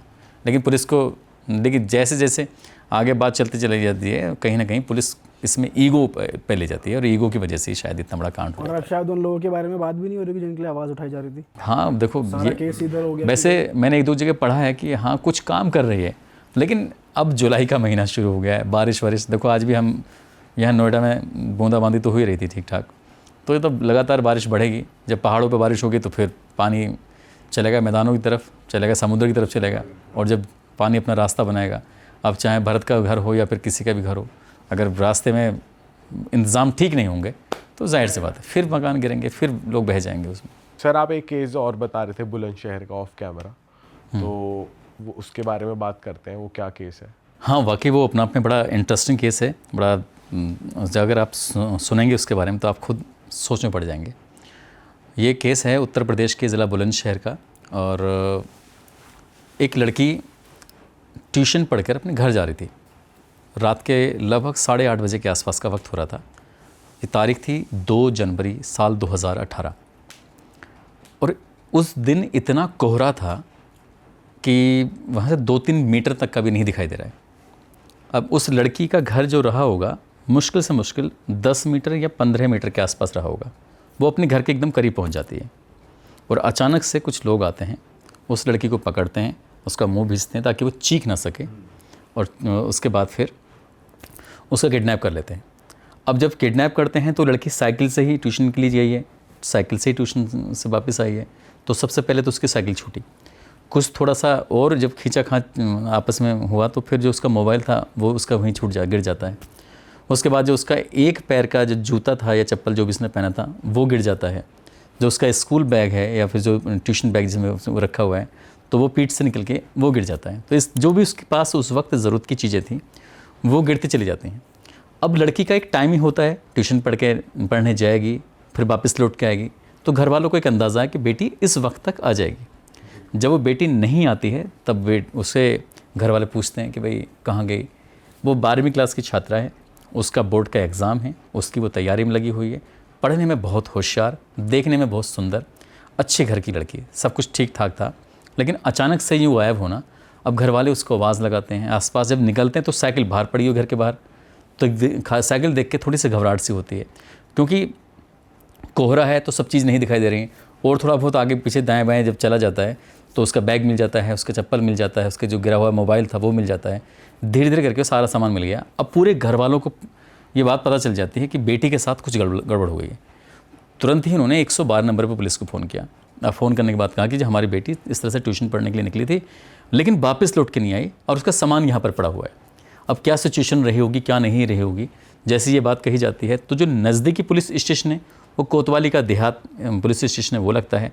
नगर की पुलिस पहुंच जाती है, सिटी कोतवाली पुलिस, और साथ ही उन दोनों वहाँ के जो एसएसपी हुआ करते थे वो आईपीएस ऑफिसर मुनिराज जी वाकई अपना आप में इतने ज़बरदस्त, इतने ईमानदार इंसान हैं कि अगर आप उत्तर प्रदेश के मुख्यमंत्री योगी आदित्यनाथ से भी पूछेंगे ना कि भाई मुख्यमंत्री जी आपके जो टॉप 5 में कौन सा अधिकारी होंगे, तो मेरा अपना मतलब मानना है, दावा है कि वो ये जरूर कह देंगे हाँ मुनिराज जी वो बाकी बहुत बड़े इंसान हैं, और वो हैं ही इंसान अच्छे। तो आजकल शायद मुरादाबाद में कमिश्नर की रैंक पर हैं वो। तो जब ये बात उन तक पहुंच जाती है तो उसके बाद फिर पूरी पुलिस फोर्स टीम ये आ जाती है। अब जो ये है चांदपुर है, ये आता तो सिटी से लगा हुआ बिल्कुल, लेकिन गांव है एक। अब यहाँ के गांव के बहुत सारे लोग इकट्ठे हुए, फिर हंगामा, विरोध प्रदर्शन ये सब शुरू हो गया। तो उन्हें लगा कि शायद इस मामले की जांच जो देहात पुलिस को न देख के नगर कोतवाली पुलिस को देनी चाहिए। तो नगर कोतवाल उन दोनों थे धनंजय कुमार मिश्रा, इंस्पेक्टर की पोस्ट थी उनकी। अब तो खैर वो रिटायर हो गए और वो भी मेरे बहुत अच्छे दोस्त हैं। अब कहो गया तुम्हारे सारे दोस्त ही हैं क्या? सारे दोस्त ऑफिसर। वो बहुत अच्छे इंसान हैं, वो मेरे बहुत अच्छे दोस्त हैं। तो ये कहानी मुझे उन्हीं से पता चली थी कि हुआ क्या था इसमें एक्चुअली। तो उन्होंने क्या काम किया, अब ढूंढना शुरू किया। तो पुलिस ने जब आसपास जितने भी सीसीटीवी कैमरे लगे हुए थे, अब हर एक सीसीटीवी कैमरे को खंगालना शुरू कर दिया। तो पुलिस के पास सबूत के नाम पर कुछ भी नहीं था, सिर्फ 25 सेकंड का एक वीडियो था जो सीसीटीवी से पता चला। तो एक ऑल्टो कार है और ऑल्टो कार के पीछे एक अब्बासी करके कुछ लिखा हुआ था। लेकिन फिर भी पुलिस ने अब उस लड़की के क्लासमेट हों या फिर उसके गांव के आसपास हों या किसी ने उसे कभी रोकने की भी कोशिश की होगी या किसी ने उसके साथ बदतमीजी करने की कोशिश की होगी, तो इस तरह से पुलिस ने जब उठाना शुरू किया है तो धीरे धीरे करते करते करीब 25 से 30 लड़के उठा लिए गए थे। हाँ, होता है कि सब फलाने मेरी बेटी के साथ कुछ बोला था, या किसी बच्चे से पूछा कि हाँ जी उसने उसको रास्ते में रोक लिया था, या वो क्लास में वो फलाना स्टूडेंट परेशान करता है। तो इस तरह से पुलिस ने पूरा रिकॉर्ड खंगालते हुए और करीब 25 से 30 लड़कों को जब उठाया और उनसे सख्ती से पूछा, तो सख्ती से पूछने के बाद भी पुलिस के हाथ में कुछ लगा नहीं। हालांकि इस बीच में पुलिस को 2 लड़के कहने लगते हैं, जब पिटाई ज़्यादा लगी होगी शायद, उन्होंने जी हमने मारा है, या मारा है क्या, मतलब कुल मिला के वो एक्सेप्ट कर लिया। इस बीच में 3-4 दिन के बाद उस लड़की की शायद 6 तारीख की बात थी, 6 जून 2018 को उस लड़की की बॉडी मिल जाती है। ये दादरी में कोई नहर है उसके पास में, गांव के पास में, अगर उसमें कहीं लिखा हो, ये भील अकबरपुर भोजपुरी जगह लगती है, वहाँ पर उसकी लड़की की बॉडी मिल जाती है। उधर पुलिस अपना काम कर ही रही थी लगातार। जो पुलिस को 25 सेकंड का वीडियो मिला था, यहाँ से एक सब इंस्पेक्टर शायद अनिल नाम है उनका, वो अपनी तरफ से कोशिश करना शुरू कर देते हैं, वो भी इसमें लग जाते हैं कि साहब मैं भी देखूँ। तो उन्होंने क्या काम करा, आईपीएस ऑफिसर के साथ बैठ के मीटिंग होने शुरू हो जाती है। वो कहते हैं कि भाई देखो आसपास के जो भी ये गाड़ी का मसला बीच में आया है, तो आप एक काम करो, अलीगढ़ से पहले गवाना पड़ता है, वहाँ पर आप टोल प्लाज़ा पे जाओ, वहाँ का पूरा सीसीटीवी देखो। साथ ही आप जब आप दिल्ली की तरफ चलेंगे तो सिकंदराबाद और दादरी के बीच में एक टोल प्लाज़ा है, और आप अगर बुलंदशहर से मेरठ की तरफ चलेंगे तो गुलाबटी के थोड़ा सा आगे चलेंगे तो वहाँ पे टोल प्लाज़ा है। तो यहाँ जितने भी टोल हैं ना, आप सब पर देखना शुरू करो। जब इन्होंने टोल पर ये देखना शुरू किया और पिछले 1 हफ्ते तक की जब रिकॉर्डिंग निकाली, तो रिकॉर्डिंग निकालने के बाद आखिरकार जो 25 सेकंड का वीडियो में एक गाड़ी दिखाई दे रही है ऑल्टो, तो ऑल्टो में अब्बासी जो लिखा हुआ है, तो अब्बासी वाली गाड़ी मिल गई। वहाँ नंबर नहीं आ रहा था गाड़ी का, लेकिन यहाँ गाड़ी का नंबर भी उस टोल में दिख गया साहब। जब वो दिख जाता है तो वो नंबर था हरियाणा का। अब पुलिस अब हरियाणा में पहुँच जाती है, हरियाणा में जिसकी गाड़ी थी। अब जब उसके पास पहुँचे तो उन्होंने उनसे पूछा, भाई क्या है, पुलिस तो गुस्से में थी, लगातार कोशिश कर रही है। उधर लड़की मार दी गई। पोस्टमार्टम की रिपोर्ट से पता चला कि उस लड़की के साथ सामूहिक बलात्कार किया गया है, और वो भी बहुत हीनस तरीके से, और फिर उसकी मतलब हत्या कर दी गई। तो ये क्यों किया, किसने किया? उधर जो पुलिस ने 20-25 पकड़े थे, उनमें से दो तो ये बोले जी हाँ हमने किया है। तो अब पुलिस के लिए तो आसान हो गया, लेकिन यहाँ बात जो चल रही है वो ईमानदार ऑफिसर की चल रही है, जिनकी तारीफ़ कर रहा था मुनिराज जी। वो आदमी ऐसे हैं कि जो भी हो सही आरोपी जाना चाहिए, गलत नहीं जाना चाहिए इसमें। तो उनकी टीम हरियाणा जाती है, हरियाणा में जो उस गाड़ी के मालिक था उसको पकड़ती है, उसको पकड़ने के बाद उससे पूछती है। उसने कहा साहब मैं तो अपनी गाड़ी को बेच चुका हूँ, मैंने तो गाड़ी बुलंदशहर में एक तहसील सिकंदराबाद है, सिकंदराबाद तहसील का एक जगह लगती है, वहाँ का रहने वाला एक लड़का है जिसका नाम है जुल्फ़िकार, मैंने ये गाड़ी जुल्फ़िकार को बेच दी है। तो फिर पुलिस को जो एड्रेस नंबर सब कुछ मिल गया, तो पुलिस ने जाकर जुल्फ़िकार को उठा लिया। अब जब जुल्फ़िकार को उठाया तो फिर जुल्फ़िकार ने फिर 2 नाम और बताए। एक का नाम इसराइल होता है, और उसका जो तीसरा साथी होता है दिलशाद होता है। ये 3 साथी होते हैं। अब पुलिस ने अब इनसे थोड़ा सा प्यार मोहब्बत के साथ, अब प्यार मोहब्बत क्या होता है वो कैमरे में बोलना सही नहीं है, पुलिस ने जब सख्ती से पूछा उनसे, तब उन्होंने कहानी बताना शुरू कर दिया। जो इसमें जुल्फ़िकार है, जुल्फ़िकार क्योंकि उसकी जो बाप की ज़मीन गई हुई है वो उसमें चली गई है, अथॉरिटी में ले चली गई है, तो वहाँ से अच्छा खासा मुआवजा मिला, और उसके खाते में बताते हैं कि लगभग 3 करोड़ रुपए के आसपास थे। हाँ, उसे ही कहीं से भनक लग गई कि जो पुलिस ने पहले जो उठाए थे, पहले वाले लड़के, तो उनमें से किसी ने एक्सेप्ट कर लिया है। वो कहता है कि साहब एक काम करो, तुम 3 करोड़ रुपए ले लो मुझसे, लेकिन मुझे छोड़ दो, और जिन्होंने एक्सेप्ट कर लिया आप उनको भी लपेट दो, कौन सी दिक्कत आ रही है, पुलिस तो ऐसे भी काम कर देती है। तो जिससे ये बात कही थी वो ईमानदार ऑफिसर होता है, वो हंस के डाल देता है, वो कहता है कि अच्छा। तो बात बड़े अधिकारी तक पहुंच जाती है, तो वो भी हंस के डाल देते हैं, क्योंकि जो होता है ना समुद्र की तरह जो लोग होते हैं, अधजल गगरी छलकत जात, तो यहाँ ये जैसे नाम है इनके, वैसे इनका कद भी है। तो इनके पे कोई इस बात का फ़र्क नहीं पड़ा कि साहब गुस्से में आए मारना पीटना, ये नहीं।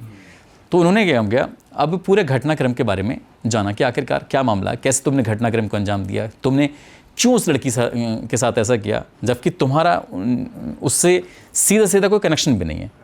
तब उन्होंने बताया कि साहब ये बात है 1 जनवरी 2018 की, हम लोग नया साल मना रहे थे, और नया साल मनाने के बाद फिर अचानक से ख्याल आया कि यार कुछ मस्ती करते हैं। तो मुझे मस्ती करने वाली बात आई, तो जुल्फ़िकार ने कहा कि चलो एक काम करते हैं, निकलते हैं, और कहीं भी कोई सुंदर सी प्यारी सी लड़की दिखाई देगी ना, बस पतली होनी चाहिए, सुंदर होनी चाहिए, तो बस उसको साथ गलत काम करेंगे। तो उनके लिए ज़रूरी नहीं था कि यही लड़की चाहिए थी, उन्हें तो सिर्फ रेप करना था, इन्हें जुल्फ़िकार को और इसराइल को और दिलशाद को, इनको रेप ही करना था। इसलिए कोई भी कहीं भी कुछ भी हो, गाड़ी उठाई सिकंदराबाद से, सीधे आए बुलंदशहर के भोड़ पर, और बुलंदशहर के भोड़ से MMR मॉल पड़ता है, और MMR मॉल से आगे गांव लगता है चांदपुर। जब खुर्जा की तरफ चलेंगे या अलीगढ़ की तरफ चलेंगे, तो वहीं पर एक कार का शोरूम है। कार के शोरूम के थोड़े बहुत फासले से ही शायद उस लड़की का ऑन रोड घर है, और वो लड़की बिल्कुल अपने घर के जैसे करीब में पहुंचने वाली है। तो इनमें से किसी की जो नज़र पड़ेगी, लड़की देखो हो जा रही है, और ठीक भी है देखने में, क्योंकि बहुत ज़्यादा नज़दीक से देखा होगा उन्होंने, क्योंकि गाड़ी भी धीरे चल रही है और आदमी भी धीरे चलेगा। क्यों? क्योंकि उस दिन बहुत ज़्यादा कोहरा जो था कुछ, तो उस लड़की को पकड़ा, और पकड़ने के बाद उसे गाड़ी में डाला, और गाड़ी में डालने के बाद वापस जिस रास्ते से आए थे उससे नहीं, वो आगे निकल जाते हैं, आगे निकलते हैं अलीगढ़ की तरफ। जो थोड़ा सा कोतवाली देहात का जो एरिया उससे पार करेंगे, आगे पार करने के बाद चोला की तरफ एक रास्ता मुड़ता है, उस रास्ते पे जाते हैं, और चोला से पहले ही फिर सिकंदराबाद की तरफ रास्ता जाता है। अब कोई डर तो था ही नहीं, धीरे धीरे गाड़ी चल रही है, उस लड़की के साथ वो बारी बारी से उसके साथ रेप करते हैं।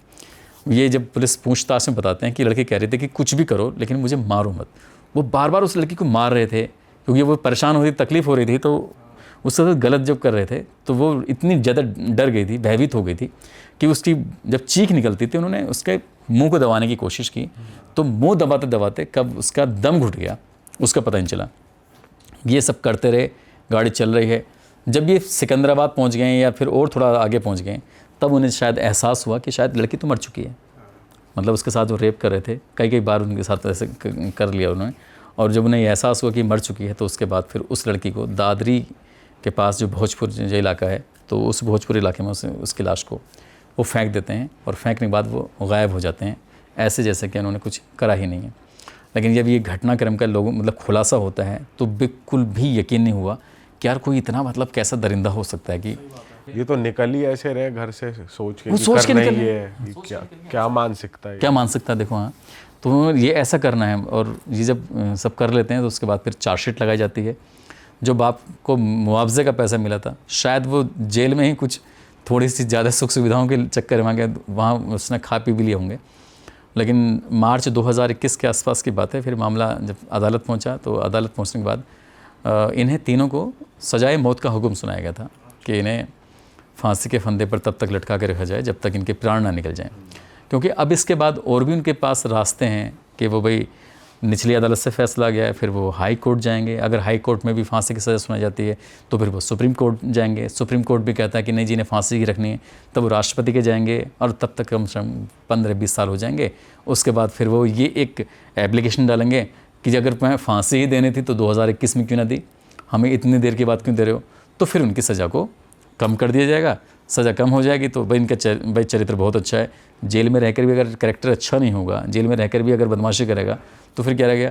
फिर वहाँ से हर साल जैसे 26 जनवरी पे उससे पहले राष्ट्रपति के यहाँ से, राज्यपाल के यहाँ से रिपोर्ट मांगी जाती है कि कैदियों के बारे में जो फांसी वाले हैं तो उनके बारे में होता है कि इनके भी इनका कैरेक्टर कैसा, नहीं ठीक है, ये किसी को परेशान तो नहीं करते हैं। हाँ, सब परेशान कैसा था इनका पूरा हैं? अंदर इनका बिहेवियर इनका व्यवहार कैसा है इनके अंदर, तो पता चला कि इनकी भाई सज़ा भी कम हो गई। फिर उनको पता चला बाहर निकल गए। तो कितने ऐसे केस हैं इतना बड़े बड़े क्राइम करने के बाद बाहर निकले हुए हैं। बहुत सारे लोग बाहर निकले, बहुत सारे लोग निकले हुए हैं बाहर। फिर वहाँ तक पहुँचते पहुँचते इतने दांव पेंच खेल लिए जाते हैं कि आपने अभी एक मामला हुआ था राजा रघुवंशी और सोनम रघुवंशी का, होता नहीं होता, आपने सुना होगा। तो पिछले साल मई की बात है ये। उस लड़की को सिर्फ 3 कोज या 2 कोज ऐसे दिए उसने कि जब मुझे गिरफ्तार किया जा रहा था तो फिर मुझे बताया क्यों नहीं गया कि कौन कौन सी धाराओं में तुम्हें गिरफ्तार किया जा रहा है। ठीक है, एक पॉइंट तोड़ दिया था और इन्हीं पॉइंट की वजह से उसको ज़मानत मिल जाती है। फिर ज़मानत पे बाहर आ जाती है, बाहर आने के बाद फिर इंटरव्यू भी देने लगती है। अब अभी तक गर्म घाव है, अब क्योंकि मुंबई वाला जो पुणे वाला जो मैटर है वो चलने लगता है तो ये इस पे लोग का ध्यान हट जाएगा।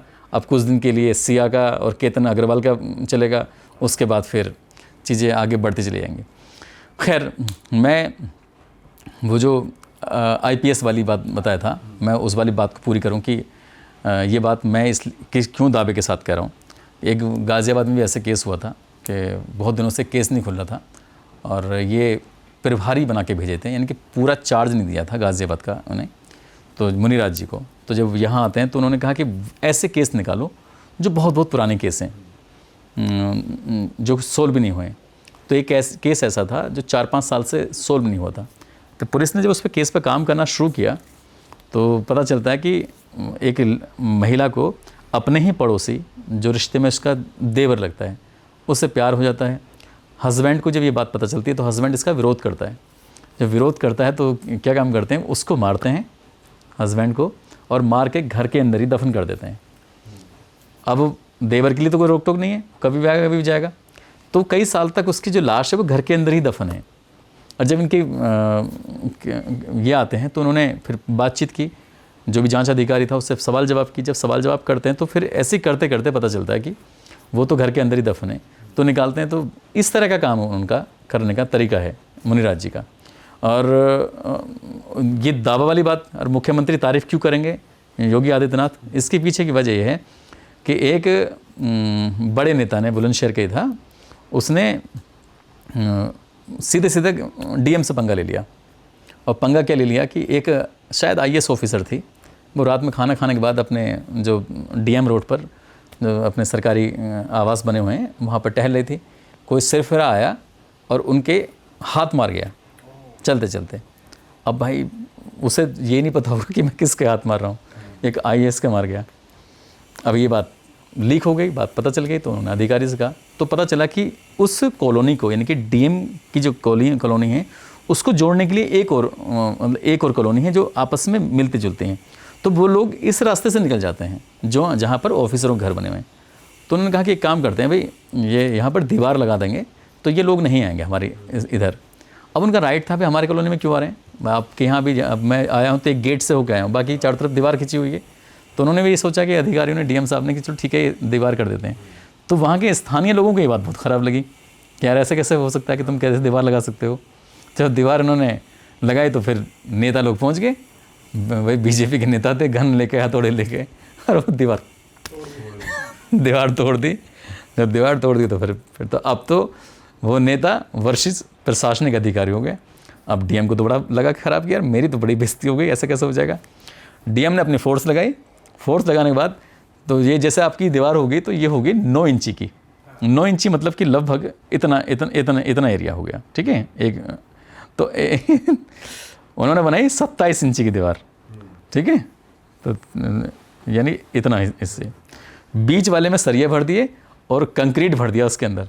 जितनी भी दीवार थी छोटी मोटी 10 फुट 15 फुट जो भी रही होगी, तो उसको बना दिया। अब चाहे तुम बुलडोजर भी लेके आओगे ना तो आसानी से नहीं गिरा पाओगे, इतनी तगड़ी दीवार बना दी। और इन्होंने फिर ऐतराज़ करना शुरू कर दिया। फिर भाई हंगामा खड़ा हो गया। अब कोई बीजेपी के नेता से इस सरकार में पंगा ले ले तो क्या होगा, सीधा ट्रांसफ़र, अधिकारी का ट्रांसफ़र कर दिया। और जैसे अधिकारी ट्रांसफ़र कर दिया तो उन्होंने शासन स्तर से मुनिराज जी एसएसपी बना के भेजे गए। और डीएम आई थी उनका डॉक्टर रोशन जैकब। ये दोनों ही अधिकारी ऐसे हैं, अगर कोई भी नाम सुनेगा तो बड़ी इज्जत के साथ उनके सम्मान करेगा, दोनों ही अधिकारियों का। उन्हें लगा कि साहब नए अधिकारी आए तो हम उन्हें समझा लेंगे। वो कैसे फैसला पलट देते पुराने अधिकारी का, जो दीवार लगी हुई तो लगी हुई है, दीवार लगी रहती है। अब यहाँ से 7 विधायक लगते हैं बुलंदशहर में, 7 विधायक, सांसद, जिलाध्यक्ष सब के सब इकट्ठे होकर मुख्यमंत्री योगी आदित्यनाथ के पास पहुँच जाते हैं और जाकर कहते हैं कि देखो सर बड़ी बेइज्जती हुई यार, गलत हुआ यार। वो पहला डीएम ठीक था और पहला एसएसपी भी ठीक था, ये ना डीएम ठीक है ना एसएसपी ठीक है। तो योगी जी बोले, वहाँ मुझे एक विधायक ने बताया था कि ऐसे वहाँ हुआ भाई आज हमारे साथ। तो बोले यार जो तुम मुनिराज जी की बुराई कर रहे हो, डॉक्टर रोशन जैकब की बुराई कर रहे हो, तो इसका मतलब जब इनकी बुराई कर रहे हो तो वो सब ठीक हैं, मगर ये ठीक है अधिकारी, तुम गलत हो। यार पूरे प्रदेश में जहाँ जाते हैं उनकी डिमांड होती है, बहुत ही ईमानदार किस्म के अधिकारी हैं, तुम उनकी कैसे बुराई कर सकते हो। तो वो ये बात जो वहाँ हुई थी एक्चुअल वर्डिंग, तो वो बताने की उसने कोशिश की विधायक ने। तो उनके ऐसा बोला उन्होंने, बोले हाँ यार ऐसे बोला। तो ये लगा लीजिए मुनिराज जी की और डॉक्टर रोशन जैकब IAS ऑफिसर, इनकी वाकई रेस्पेक्ट है। आजकल मेरे ख्याल से मैडम तो कहीं है, वो वाकई सैल्यूट के हकदार हैं। मेरा भी एक बार आमना सामना पड़ा था। मेरे बेटे के एडमिशन के लिए बोल दिया था कि स्कूल ने कि भी तुम्हारे बेटे का एडमिशन नहीं होगा क्योंकि उसकी हिस्ट्री ख़राब है। तो क्योंकि वो हमने उसकी बाकी हिस्ट्री उसकी मम्मी को लेकर, तो मैंने बताया मैडम ऐसे बात है, मुझसे ऐसा बोला है। तो उन्होंने मतलब खुद अपने स्टैनो से कहा कि स्कूल से जाकर कह दो कि अगर हम उसकी हिस्ट्री खोदने में लगे तो पता चला कि उन बच्चों को हमें दूसरी जगह शिफ्ट करना पड़ेगा। कि मतलब कितने बच्चे हैं, 1500-1600 बच्चे या 1700 बच्चे हैं, तो उसकी भी स्कूल की भी हिस्ट्री ख़राब ही हो जाएगी। तो इस लेवल की मतलब अधिकारी हैं, हैंड टू हैंड फिर एडमिशन करना पड़ता है स्कूल को। तो वो वाकई मैं तो उन्हें सलाम करता हूँ दोनों को। सर इस केस में कन्फ्यूजन आ रही है मेरे को दिमाग में कि जैसे आपने स्टार्टिंग में बताया कि 28-30 लड़के पुलिस ने पकड़े थे और उनमें से 2 लोगों ने एक्सेप्ट किया था कि हमने करा है। तो वो तो रियल कल्प्रिट थे ही नहीं, वो तो रियल आरोपी थे ही नहीं, तो उन्होंने क्यों एक्सेप्ट करा? तो वैसे आपने बहुत अच्छा सवाल किया है, और जब सवाल करते हैं तो फिर मज़ा भी आता है। सवाल ये अच्छा इसलिए है कि वाकई जब वो आरोपी नहीं थे या उन्होंने वो गलत काम नहीं किया था तो आखिरकार उन्होंने स्वीकार क्यों किया। और जो रियल आरोपी थे वो इनसे इनका लिंक भी नहीं है। इनसे इनका लिंक भी नहीं है। होता क्या है कि ना, कहते हैं कि जब पुलिस मारती है ना तो भूत भी बोल देता है। तो पुलिस ने शायद ये टॉर्चर किया होगा, जब टॉर्चर किया होगा तो उन्हें टॉर्चर ज़्यादा इसलिए किया होगा क्योंकि उन्होंने कभी ना कभी उस लड़की को परेशान ज़रूर किया होगा। किसी ने बताया होगा, रिपोर्ट दी होगी, साहब ये लड़की के पीछे जाते थे, आते थे, या उसे छेड़ते थे, ये कोई भी उसके साथ गलत करने की कोशिश करते थे। फिर पुलिस का फोकस ही टोटल उनकी तरफ चला गया, और जब पुलिस का फोकस उनकी तरफ चला गया तो पुलिस गुस्से में तो थी, लड़की के साथ बहुत ज़्यादा गलत हुआ, तब उन्होंने सख्ती से पूछने की कोशिश करी होगी। तो उन्होंने पुलिस की पिटाई से बचने के लिए ये सब बोला होगा। आपको याद होगा जब मैं पहली बार आपके पास यहाँ आया था तो पहली कहानी सुनाई थी मैंने उत्तर प्रदेश के ज़िला अमरोहा के गाँव बावनखेड़ी की लड़की शबनम ने किस तरह से अपने प्रेमी सलीम के साथ मिलने के बाद परिवार के 7 लोगों की हत्या कर दी थी। तो तब तक घटनाक्रम का खुलासा नहीं हुआ था, पोस्टमार्टम की रिपोर्ट नहीं आई थी, और शबनम एक पीड़िता की तरह देखी जा रही थी। पुलिस ने उससे पूछा कि तुम्हें किसी पे शक है, क्योंकि लूटपाट के कोई ऐसे सिम्टम्स नज़र नहीं आ रहे थे। तो ऐसा लग रहा था कि कोई इंटेंशनली कोई ना कोई ऐसा करीबी है जो इस घटनाक्रम को अंजाम दिया है। तो जब शबनम से पूछा जाता तो शबनम कहती है कि मुझे ना अपने चाचा पे शक है या मुझे अपने चचेरे भाइयों पे शक है। पुलिस ने जब उनको ढंग से मतलब उनकी धोया है तो वो कह रहे साहब हमने मारा है, हमने मारा है। और उन्होंने पूरी कहानी बना दी, हमने ऐसा मारा, हमने गोली चलाई और यहाँ मारा और वहाँ मारा। पोस्टमार्टम की रिपोर्ट जब आती है तो गोली तो किसी को नहीं मारी गई थी। तो यही है कि मार के आगे तो अच्छे अच्छे बोल जाते हैं, और फिर जब पुलिस मार रही होती है तो पुलिस ऐसा मारती है कि इंसान मरता नहीं है ना। अगर कोई आम आदमी मारेगा तो सीधा लट लेगा, सर में मारेगा, आदमी टाइम बोल जाएगा। पुलिस मारेगी तो यूँ मारेगी नीचे से, तो यानी कि आपके पैर में मारेगी। तो आपको आप मरेंगे तो है नहीं, लेकिन हाँ आप चीखेंगे, आपको दर्द ज़रूर होगा, और फिर आप बोलेंगे जो आप बुलवाएंगे। तो इस केस में फिर वो बच ही गए थे क्योंकि उन्होंने कुछ करा ही नहीं। देखो पुलिस चाहे कितनी भी ख़राब हो, लेकिन पुलिस कई मामलों में बड़ी अच्छी होती है। जब हमें तकलीफ़ होती है, हमें परेशानी होती है, कोई गुंडा परेशान कर रहा होता है या कहीं हमारा काम नहीं बन रहा होता है, तो हम सबसे पहले किसको याद करते हैं? पुलिस को याद करते हैं। और पुलिस से ही एक उम्मीद होती है। आप प्रशासन के किसी अधिकारी के पास जाइएगा, प्रशासन के अधिकारी मुझे लगता है कि सबसे ज़्यादा मक्कारी करते हैं। पुलिस आपकी सबसे ज़्यादा पहले हेल्प, जब भी आप कहीं मुसीबत में फंस रहे होगे तो आपको एकदम कंट्रोल नंबर जो होता है 112 नंबर पर फ़ोन लगाओगे तो पुलिस को लगाते हो, पुलिस तुरंत आपके पास आते हैं, आने के बाद पूछते हैं हाँ क्या बात है। तो कई बार पुलिस भी इतनी फ्रस्ट्रेट इसलिए हो जाती है भी 24-24 घंटे वो काम करते हैं, इंसान ही तो हैं। हम उनके प्रति अच्छा व्यवहार रखेंगे तो वो भी हमारे प्रति अच्छा व्यवहार रखेंगे। अब पुलिस में बहुत बड़े लेवल पर बदलाव आने शुरू हुए हैं और वो उनका ठीक है अब, लेकिन लोग उतना पुलिस को सम्मान नहीं देते हैं। मैं तो ये कहूँगा कि देखो जैसे गर्मी का मौसम है, आप अपने घर से निकल लें तो एक बोतल पानी की एक्स्ट्रा ले लो, कहीं पुलिस वाला मिल जाता है दे दो उसको बेचारे को, तो वो भी धूप में आपके लिए काम कर रहा है। आपके कोई घर पे अगर आता है पुलिस वाला पूछता है तो सबसे पहले आप उनसे पूछिए कि सर बैठ जाइए और चाय ले लीजिए। चाय के लिए पूछेंगे, बैठने के लिए पूछेंगे, तो उनके मन में भी आएगा क्योंकि वो भी तो किसी के बेटे किसी के भाई हैं। लेकिन हमारा ही जब व्यवहार सही नहीं है तो फिर उनका व्यवहार हमसे हम बढ़िया की उम्मीद क्यों कर सकते हैं? तो ऐसा नहीं कि पुलिस आएगी तुरंत ही गोली चलाना शुरू कर देगी, तुरंत मारना शुरू कर देगी। तो पुलिस भी मतलब इंसान ही है, उनके साथ हम अच्छा व्यवहार करेंगे तो वो भी हमारे साथ अच्छा ही व्यवहार करेंगे। अच्छा सर, कोई बाहर का केस भी है जो मतलब इंडिया की तो बहुत केसेस की डिस्कशन हो गई, कोई बाहर का भी ऐसा है जो आपको लगा हो ये ज़रूर आना चाहिए लोगों के आगे? बिल्कुल बिल्कुल बताना चाहिए, बिल्कुल। वैसे मैं एक बात कहूँगा, मैं शायद आपके यहाँ पर 7वीं 8वीं कहानी सुना चुका हूँ, आप मुझे अपना दोस्त नहीं मानते हैं। आपको ऐसा क्यों लगा? यार कहाँ हमारी फिर बीच में बात ही नहीं होती है। देखो हमारे पास एक दूसरे का नंबर भी नहीं है ना, तो आज नंबरों का भी आदान प्रदान कर लेते हैं। कहानी का तो आदान प्रदान हो ही रहा है ना, नंबर एक्सचेंज। और मैं दोस्तों इनके सबके नंबर आपको दे दूंगा, खूब फोन करना। ठीक है, मैं नंबर नहीं लूँगा और नया नंबर किसी को दूंगा, क्योंकि मुझे पता है लोग कितना परेशान करते हैं। ऐसे प्यार बनाते रहो, मैसेज खूब करो जमा के एकदम जो, ठीक है। तो ये है कि कमेंट मारते रहो बस ऐसे खूब जम के, और लाइक ठोकते रहो तुम। तो ये कहानी है दोस्त, जापान का जो टोक्यो है, टोक्यो के पास एक जगह लगती है सातिमा, यहाँ की जगह की बात है। और एक लड़की है जो 17 साल की जिसकी उम्र रही है, और नाम है उसका जुनको फरुता, जो बहुत ही देखने में सुंदर भी है और पढ़ने में बहुत होशियार है। कोई भी स्कूल के अंदर एक्टिविटीज़ होती है तो उस एक्टिविटी में जब वो हिस्सा लेती है तो उसको देखने के बाद ना कोई भी लड़की कोई भी लड़का उसे दोस्ती करने की कोशिश करता है, यार मेरी दोस्त बन जाए। तो जिनको इतनी अच्छी है, मतलब वो पढ़ाई लिखाई में भी और देखने में भी सुंदर है, ठीक ठाक है। अब ये हाई स्कूल में पढ़ रही है लड़की, और इसने अपने घर वालों की हेल्प करने के लिए, इसके मम्मी हैं, इसके पापा हैं, इसकी एक छोटी बहन है, इसका एक छोटा भाई है, तो इसने सोचा कि क्यों ना पापा मम्मी की हेल्प भी की जाए। पढ़ाई में भी उसके दिलचस्पी है ही। रास्ते से और घर और स्कूल, इसके बीच में जो जगह लगती है वहाँ पे एक इलेक्ट्रॉनिक्स की शॉप होती है, तो उस शॉप पे भी जॉब भी करने लगती है। वहाँ से जो इनकम होती है वो अपने परिवार की हेल्प कर देती है। तो ऐसे ही इसके स्कूल के अंदर इस लड़की का जो जन्म होता है 22 नवंबर साल 1972 को जन्म होता है। और ये कहानी जो मैं सुना रहा हूँ आपको, ये 25 नवंबर साल 1988 की कहानी है। ये लड़की जिसका नाम जुनको फरुता है, तो यहाँ पर एक लड़का है जिसका नाम है मियानो एक वहाँ का याकुजा एक गैंग है, गुंडों का गैंग। तो याकुजा गैंग से वो जुड़ा हुआ है मियानो, और मियानो इसका बेइंतहा प्यार करता है, एक तरफा प्यार।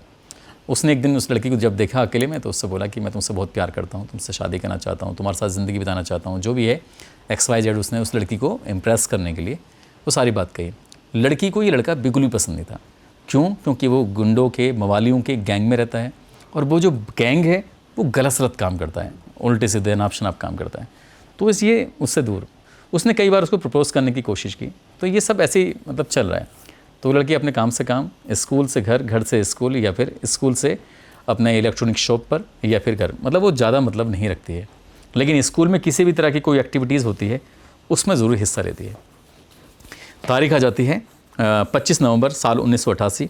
रात के लगभग 8:30 बजे के आसपास का वक्त हो रहा था। ये अपने घर की तरफ, जो उस इलेक्ट्रॉनिक शॉप से घर की तरफ आ रही थी, तो अचानक ही 5 लड़के होते हैं और 5 लड़कों के थोड़े से फासले से जो म्यानो था वो भी था। उस म्यानो ने उस लड़की को देखा और वो 4 जो लड़के हैं, क्योंकि एक प्लानिंग का हिस्सा था। एक लड़का बीच में आता है, आने के बाद उस लड़की का रास्ता रोक लेता है। रास्ता रोकने के बाद क्या कहता है कि भाई मैं तुम्हें जाने नहीं दूंगा। और उस लड़की ने कहा कि मैं मतलब निकलने की कोशिश करी, तो उसने इतनी ज़ोर से साइकिल में उसकी लात मारी। साइकिल से आती जाती हो, साइकिल में लात मारी है तो लड़की एकदम गिर जाती है और साइकिल भी उसकी गिर जाती है। तुरंत ही जो उसका स्कूल का जो लड़का है म्यानो, वो आता है और आने के बाद उस लड़की को खड़ा करता है। उसके कपड़ों पे जो मिट्टी सिट्टी लगी थी उसको झाड़ता है, साइकिल खड़ी करता है और उस लड़के से कहता है कि अगर किसी ने भी इस लड़की की तरफ को आँख उठा के देखने की कोशिश की तो मैं तुम्हारा वो हश्र करूँगा कि तुम बस याद रखोगे। वो 4 लड़के नाबालिग हैं, यही बड़ा है म्यानो। उन्होंने लड़की जो अपना, उसे कहता कि आप चले जाओ। जब लड़की जाने लगी तब एकदम दौड़ के उसके पीछे आता है। वो कहता कि शायद आपको रास्ते में कोई और परेशान करेगा, अगर तुम्हें कोई एतराज़ ना हो तो मैं तुम्हें घर तक छोड़ दूँ। तो उस लड़की ने कहा कि ठीक है। अब वो भरोसा करने लगी है कि यार इसे बदतमीज़ी कर रहे हैं और देखो ये मेरी मदद कर रहा है, जबकि मैं इस पर भरोसा नहीं करती थी क्योंकि वो याकुजा गैंग से जो जुड़ा हुआ था। अब जा रहे हैं तो जाते हुए रास्ते में भाई रात हो रही है, सुनसान इलाका है, एक घर पड़ता है रास्ते में। तो उसने कहा कि अगर तुम्हें कोई एतराज़ ना हो तो क्या मतलब मैं कुछ काम है मैं करके आ जाऊँ थोड़ी देर में। तो उसने कहा ठीक है तुम करके आ जाओ, मुझे कोई दिक्कत नहीं है। वो अंदर चला जाता है और वो अंदर सिर्फ इंतज़ार कर रहा था ताकि लड़की भी यहाँ तक आ जाए या फिर कुछ ना कुछ पूछ के जाए, कुछ करके जाए। थोड़ी देर रुकता है, लड़की एकदम आती है, साइकिल खड़ी करने के बाद वहाँ पहुँचती है कि क्या हुआ, तुम क्यों इतना टाइम क्यों लगा। तो उन्हें कुछ अंदर आ जाओ, तो उसे अंदर बुला लेता है। अब जब अंदर बुलाता है तो फिर लड़की आसानी से अंदर पहुँच जाती है। उसके बाद फिर वो जो 4 लड़के थे वो छिपे हुए थे, प्लानिंग का हिस्सा था। उसने तो उनसे कहा था, जो लड़की इन 4 को देखती है तो समझ जाती है कि कुछ ना कुछ गड़बड़ हुई। अब उसने चीखने चिल्लाने की कोशिश की, भागने की कोशिश की, तो उन्होंने उसके साथ मारपीट करना शुरू कर दिया। जब लड़की के साथ मारपीट कर रहे हैं तो लड़की बहुत डर जाती है, सहम जाती है। फिर उसको बिल्कुल उसके कपड़े उतार देते हैं। अब जब कपड़े उतार देते हैं तो उनके अंदर एक बहशीपना मतलब जगा हुआ था ही, और उस लड़की के साथ वो बारी बारी से करते हैं। एक तरह से कंपटीशन हो जाता है कौन ज़्यादा बार, क्योंकि उनके अंदर जब ये सब चल रहा था, म्यानो सबसे बड़ा है, बाकी छोटे हैं जो 18 साल से कम के हैं, और वो उससे 17 साल की लड़की जुनको के साथ वो गलत काम करना शुरू कर देते हैं। और उसे फुल नाइट ऐसे ही रखा जाता है। जब सुबह के 8 बज जाते हैं तब यहाँ से फैसला करते हैं कि एक काम करो, इसके घर वाले तो ढूंढेंगे, इसे ढूंढेंगे, पुलिस भी आ सकती है, हो सकता है कि किसी घर में आ जाए। तो एक कहता है कि मेरे घर पे चलो, मेरे मम्मी पापा कहीं बाहर गए हुए हैं, इस लड़की को मेरे घर पे लेकर चलते हैं। अब उस लड़की को कपड़े पहनाए जाते हैं और फिर उस अपने घर पे लेके जाया जाता है। अभी रात भर तो उसके साथ रेप हुई है और उस लड़की से बोल दिया जाता है कि अगर तूने ज़्यादा हिलने डुलने शोर मचाने की कोशिश, कुछ करने की कोशिश की, तेरा बाप, तेरी माँ, तेरे भाई, तेरी बहन, सबको मार दिया जाएगा, सबके साथ ऐसा है। तो उसे एकदम से डरा दिया जाता है। वो उन 5 में से एक के घर पहुंच जाती है। उसके पहुंचने के बाद फिर वहाँ पर उसके साथ यही काम शुरू होता है। 25 से शुरुआत होती है, 26 तारीख आ जाती है और 26 की रात में अब जो अभी तक तो थे 5, अब संख्या 12 हो जाती है। फिर 12 लोग उसके साथ मतलब गलत काम करते हैं। जो ये याकुजा गैंग है, उस गैंग के लोग सदस्य को, उस गैंग का काम ही लड़कियों के साथ छेड़छाड़ करना है, जैसी घटना को अंजाम देना है। अब दूसरा दिन हो जाता है। जो लड़के के पापा हैं वो शायद तीसरे दिन वो आ जाते हैं, लेकिन घर के अंदर ही हैं। अब उस लड़के के जो पापा हैं, जिसके घर में ये लड़की रखी हुई है, वो उस गैंग से घबराते हैं, याकुजा गैंग से, क्योंकि वो किसी के साथ भी बदतमीज़ी कर सकते हैं, मारपीट कर सकते हैं, उसको मार भी सकते हैं। तो वहाँ का बड़ा ये खतरनाक गैंग है। तो ये जो फैमिली है डरी हुई है कुछ। अब ऐसी कंडीशन में दूसरे दिन तीसरे दिन चौथे दिन लगातार चलता रहता है। उधर जो लड़की के माँ बाप भाई बहन के परिवार वाले हैं वो परेशान हैं, वो पुलिस के पास जाते हैं, पुलिस के पास वो ढूंढ रहे हैं कि भाई लड़की कहाँ गई। वो इलेक्ट्रॉनिक की शॉप पे जाते हैं, वो उनकी सहेलियों के पास भी जाते हैं, पुलिस के पास भी जाते हैं और सबके पास जा के पूछ रहे हैं कि बेटी कहाँ है हमारी। तो बेटी के जब पता नहीं चलता है तो वो नज़दीकी पुलिस स्टेशन में जा गए और पुलिस स्टेशन में जाने के बाद उन्होंने कहा कि हमारी बेटी है जिनको फरूता जिसका नाम है, उम्र जिसकी 17 साल है, 10वीं की छात्रा है और वो हमारी बेटी मिल नहीं रही है। पुलिस वाले इस मामले को थोड़ा गंभीरता से लेते हैं और गंभीरता से लेने के बाद फिर पुलिस वाले ढूंढना शुरू कर देते हैं। उन 5 में से एक के पास पुलिस पहुंच जाती है कि तुमने लड़की को देखा है। तो वो लड़का घबराया हुआ है बहुत ज़्यादा। उसने कहा कि यार बात खुल जाएगी, बात पता चल जाएगी। तो वो अमन के पास जाता है कि इस लड़की को छोड़ दो, नहीं तो हम पकड़े जाएंगे। तो वो कहता है यार तू तो हमेशा मतलब ऐसी बात करता है, कोई दिक्कत नहीं, परेशानी नहीं, तूने क्या बोला। अब उस लड़की जो गैंग है, गैंग का जो मुखिया है वो मियानो है। मियानो बहुत मक्कार किस्म का है, इनका 5 का तो मुखिया ही है। तो उसने क्या काम कर, दिमाग में चाल चली उसने कहा चल अपने घर वालों को फ़ोन कर, पापा मम्मी किसी को फ़ोन कर और फ़ोन करके कहना कि मैं अपने दोस्तों के साथ पिकनिक मनाने के लिए आई हूँ। अगर तूने ये बात नहीं कही तो तेरी छोटी बहन को उठा लिया जाएगा जैसे तुझे उठाया है। उसी को धमकी दे दी। हाँ, उसे धमकी दी थी। वो फ़ोन करके बोल कि मैं अपने दोस्तों के साथ हूँ। तो उस लड़की को इस बात को मनाने के लिए राज़ी कर लिया जाता है और वो लड़की कह देती है कि पापा मम्मी आप फिक्र मत करना, मैं दोस्तों के साथ आई हूँ और आप आराम से मतलब अपना काम कर देना। पुलिस वाले सीधा घर वाले पुलिस स्टेशन पहुँच जाते हैं और पुलिस स्टेशन जाने के बाद कहते हैं कि सर आप परेशान मत होइएगा, हमारी बेटी दोस्तों के साथ गई हुई है और उसका फ़ोन आ गया हमारे पास। अब घर वाले बिल्कुल बेफिक्र हो जाते हैं। जब घर वाले बिल्कुल बेफिक्र हो गए, उस लड़की के साथ ऐसे ये गलत काम हो ही रहा था। अब हर रात कोई ना कोई आता रहता था एक्स्ट्रा और उसके साथ ही हर रात ये गलत काम होता रहता था। एक रात ऐसी आई, चौथी बार, 5वीं बार, 6ठी बार या 7वीं रात जो भी रही होगी, कि उस लड़की से कहा कि वो नीचे जो बेसमेंट बना हुआ है, बेसमेंट में रहते हैं, बाकी फैमिली ऊपर रहती है। अक्सर विदेशों में ऐसे होते हैं कि बेसमेंट तो उनका गैराज टाइप का वो ज़रूर होता है हर हाल में। तो उन्होंने क्या काम किया, लड़की वहाँ रखे हुए, चीखें भी निकलती थी, चिल्लाती भी थी, ऊपर आवाज़ पहुँच रही है। तो एक दिन उस लड़की से कहा कि चल पानी लेके आ। और जैसे ही लड़की पानी लेने के लिए जब ऊपर जाती है, फ्रिज के पास पहुँचती है, तो उससे कहा, जब उसने कपड़े पहनने की कोशिश, नहीं कपड़े नहीं, बिना कपड़ों के ऊपर चल, तो उसे बिल्कुल न्यूड थी और वो फ्रिज के पास जाती है, ऐसे ही नहीं अपना वो निकाल रही थी, फ्रिज से पानी निकाली थी। तो घर में जो नौकर है उस नौकर की नज़र पड़ जाती है।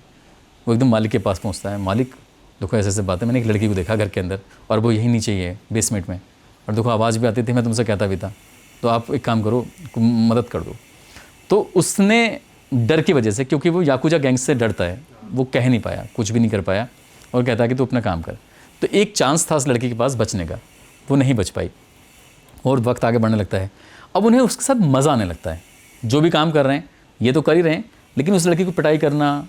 अब उसके लाइटर जलाया तो उसकी जो आँखों की पलकें होती हैं उनकी पलकों को भी जला दिया, जो ये आईब्रो होती हैं तो इनमें भी आग लगा दी। इस तरह से मतलब उसके साथ अब इस लेवल का इस लेवल का टॉर्चर करना शुरू कर दिया। पता चला कि जब कुछ थोड़ा वक्त आगे बढ़ता है, रेप तो कर ही रहे हैं उसके साथ, लेकिन उसको बांध लिया। और जो फुटबॉल क्या बोलते हैं, जो बॉक्स पंचिंग करते हैं, पंचिंग का क्या होता है उसका, पंचिंग बैग होता है, बैग, जो पंचिंग बैग, तो पंचिंग बैग में उसको अंदर डाला और उसके बाद फिर घूंसे मारे उस पर। तो इस तरह से उसने करना शुरू कर दिया। हर दिन रेप हो ही रहा था। करीब करीब 100 अलग अलग लोगों ने तो उसके साथ किया। और ये सब चलता रहा 44 दिन तक। लेकिन इस बीच में एक दिन ऐसा भी होता है कि उन्हें नशा करने की उन्हें आदत थी, तो नशा कर रहे थे, तो अपना एक कोई मोबाइल भूल गया। उस वक्त जो मोबाइल भूल गया तो उसने, लड़की ने देखा और उसने ये इमरजेंसी कॉल लगा दी, और जैसे इमरजेंसी कॉल लगाई तो पुलिस कंट्रोल रूम तक बात पहुंच गई। तो उस वक्त तो वो बात नहीं हो पाई, लेकिन जैसे कॉल बैक आती है पुलिस की, तो जिसका मोबाइल था उसने उठा लिया। उसने कहा जी हाँ बताइए कि हम पुलिस कंट्रोल रूम से बात कर रहे हैं और आपका फ़ोन आया था। बोले सर गलती से लग गया होगा, आप शायद, ऐसी कोई बात नहीं है। तो पुलिस, विदेशों की पुलिस का कुछ ऐसे रुख रहता है कि एक बार वो देखती भी जाके पास में, ट्रैक करेंगे कुछ है तो नहीं। वो वहाँ उसके घर तक पहुँचते हैं। घर जाने के बाद वो जो बुज़ुर्ग उसके लड़के के माँ बाप हैं, जब उनसे पूछा जाता है, उसने कहा जी मेरा बेटा तो यहाँ पर नहीं है और ऐसी कोई बात नहीं है, आपको शायद कुछ मतलब कोई गलत फहमी हुई होगी। तो पुलिस वाले पर में वापस चले आए। और इन 44 डेज में जो लड़की के घर वाले हैं वो भी पुलिस के पास दोबारा नहीं जाते? वो दोबारा नहीं पहुंच पाते, उन्हें लग रहा था कि शायद विदेशों में ऐसा होता होगा कि किसी के साथ भी कोई लंबे टाइम निकल जाओ। वहाँ ट्रैकिंग का तो बड़ा रहता ही है, पता ट्रैकिंग के लिए निकल गए, समुद्र में घूमने के लिए निकल गए, तो उनका तो शायद उनकी लाइफ ही अलग है। हम लोगों के ऐसा नहीं कि अगर मैं अपने घर नहीं पहुंचूंगा तो मेरी बीवी ना मुझे फ़ोन करके पूछने लगेगी क्या हुआ, तुम कहाँ पे हो, तो या माँ बाप भी पूछने लगेंगे, लेकिन जिससे हम ज़्यादा अटैच हैं वो पूछने लगेगा। 24 घंटे में कोई ना कोई पूछ लेगा हमसे जो कि भैया हम तुम कहाँ हो। तो ऐसे ही वो जो उसका चांस था दूसरा वो भी निकल जाता है और वक्त आगे बढ़ रहा है, उसके साथ ऐसे ही करने लगते हैं। जब अब 44वां जो दिन है तो उसके सामने एक शर्त रखते हैं लड़की के सामने, तो एक काम करो कि एक गेम खेलते हैं और गेम में अगर तुम जीत जाती हो तो फिर हम तुम्हें छोड़ देंगे, अगर तुम गेम में नहीं जीती तो फिर तुम्हें नहीं छोड़ेंगे। अब इतना तो सब कुछ उसके साथ गलत हो ही चुका था, कहीं ना कहीं पुलिस का डर भी था उनके अंदर। जब गेम खेला जाता है तो उस लड़की को लगता है कि शायद यहीं मेरा निकलने का एक आखिरी चांस है, अगर मैंने तो उसने गेम को पूरी ईमानदारी से खेला और वो जीत जाती है। जब जीत जाती है तो जो ये इसका जो म्यानो है उसे, क्योंकि उससे तो बहुत ज़्यादा चिढ़ता था, उसकी पहले से बात नहीं मानती थी, तो उसने कहा ये चीज़ ऐसी है ही नहीं, इसको छोड़ा जाए, छोड़ना तो नहीं है इसको जो किसी भी कीमत पर, ये यहीं रहेगी। और उस दिन वो उसके साथ कुछ ज़्यादा ही मतलब करने लगता है कि जैसे पेट्रोल लेता था उसके शरीर के किसी भी हिस्से पर डालता था और वहाँ एकदम से आग लगा दिया करता था, तो वो हिस्सा उसका जैसे जला। तो ऐसे करते करते जो काफ़ी देर हो जाती, तो उस लड़की के साथ अब तक जितना कुछ हुआ है जुनको के साथ, तो उसने आदत पड़ गई उसको कि शायद उसके साथ इतना टॉर्चर हो चुका है कि उसका शरीर भी ना जवाब दे गया। तो उसके जो शरीर जल रहा है कि कहीं से कहीं से, तो फिर उस दिन कुछ ज़्यादा ही मात्रा में ये पेट्रोल डल गया और उसके बाद उसकी बॉडी जलने लगी। जब आग लग जाती है, जल जाती है तो काफ़ी मात्रा में, तो उसके बाद वो लड़की कुछ देर बाद फिर मर जाती है। और उन्होंने एक ड्रम का इंतज़ाम किया और ड्रम का इंतज़ाम करने के बाद उसकी बॉडी को उसके अंदर डाला, फिर सीमेंट का घोल लिया और सीमेंट का घोल उसके अंदर डाला और उसको पैक कर दिया। अब वो चारों पांचों लड़कों ने उस लड़की को उठा के यहाँ से जंगल की तरफ उस ड्रम को फेंक देते हैं, फिर अपने अपने कामों में लग जाते हैं। घर वाले जो शायद वो भी लग रहे होंगे किसी न किसी उसमें, या फिर बेफिक्र थे जब भी तो शायद वो पुलिस के पास दोबारा नहीं पहुँचे। लेकिन कुछ टाइम के बाद में एक लड़की के साथ हो जाता है और उसकी हत्या हो जाती है। उसकी बॉडी मोर्चरी में रखी हुई थी और पुलिस ने अपना काम करना शुरू किया। जो काम करना शुरू किया, ढूंढना शुरू किया, तो किसी ने बताया कि आप म्यानो के पास जाओ, कि म्यानो शायद इसमें होगा। तो म्यानो से जब पूछा गया तो म्यानो ने कहा साहब मैंने तो नहीं किया है। बोले साले हमें सब कुछ पता है, पुलिस ने यहाँ पर एक गेम खेला कि हमें पता कि तुमने पता है एक हत्या की थी अभी।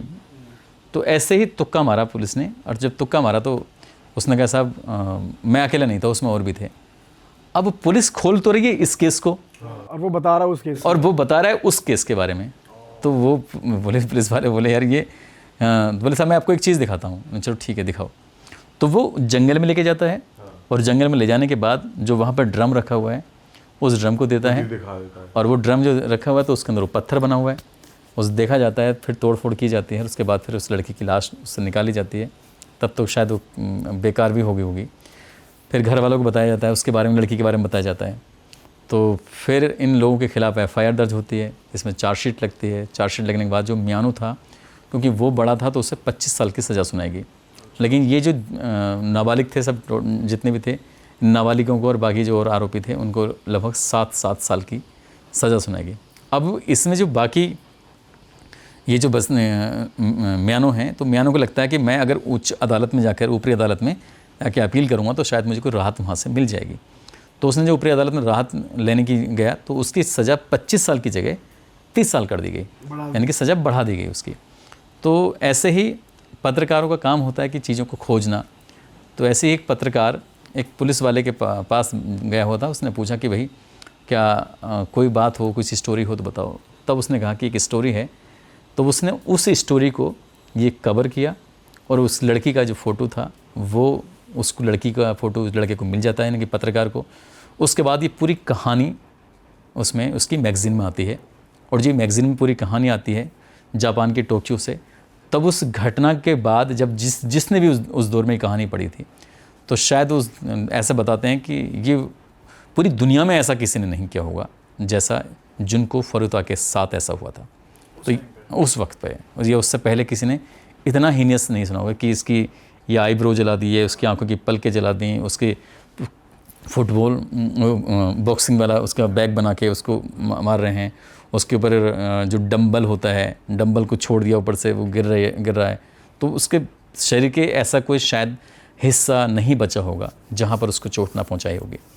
तो ये जुनको की कहानी वाकई अपने आप में, अगर आप गूगल सर्च करोगे तो आप खुद देख के कहोगे कि यार ये वाकई अपने आप में बहुत ही, शायद मैं उस लेवल पे नहीं बता पाया हूँगा जितनी तकलीफ़ उस लड़की ने महसूस की होगी। इससे बड़ा तो सर क्या ही हीनियस क्राइम होगा, ये तो मतलब एक्सट्रीम लेवल ही पार कर दिया इन लोगों ने। और सर वो आपने बताया वो 1972 में बॉर्न थी और 1988 में ये केस हुआ, मतलब 16-17 साल की थी वो। नहीं, मैंने बताया कि 1972, 72 में तो पैदा हुई है, 22 नवंबर 1972 और 25 नवंबर साल 1988 को ये घटना हुई थी।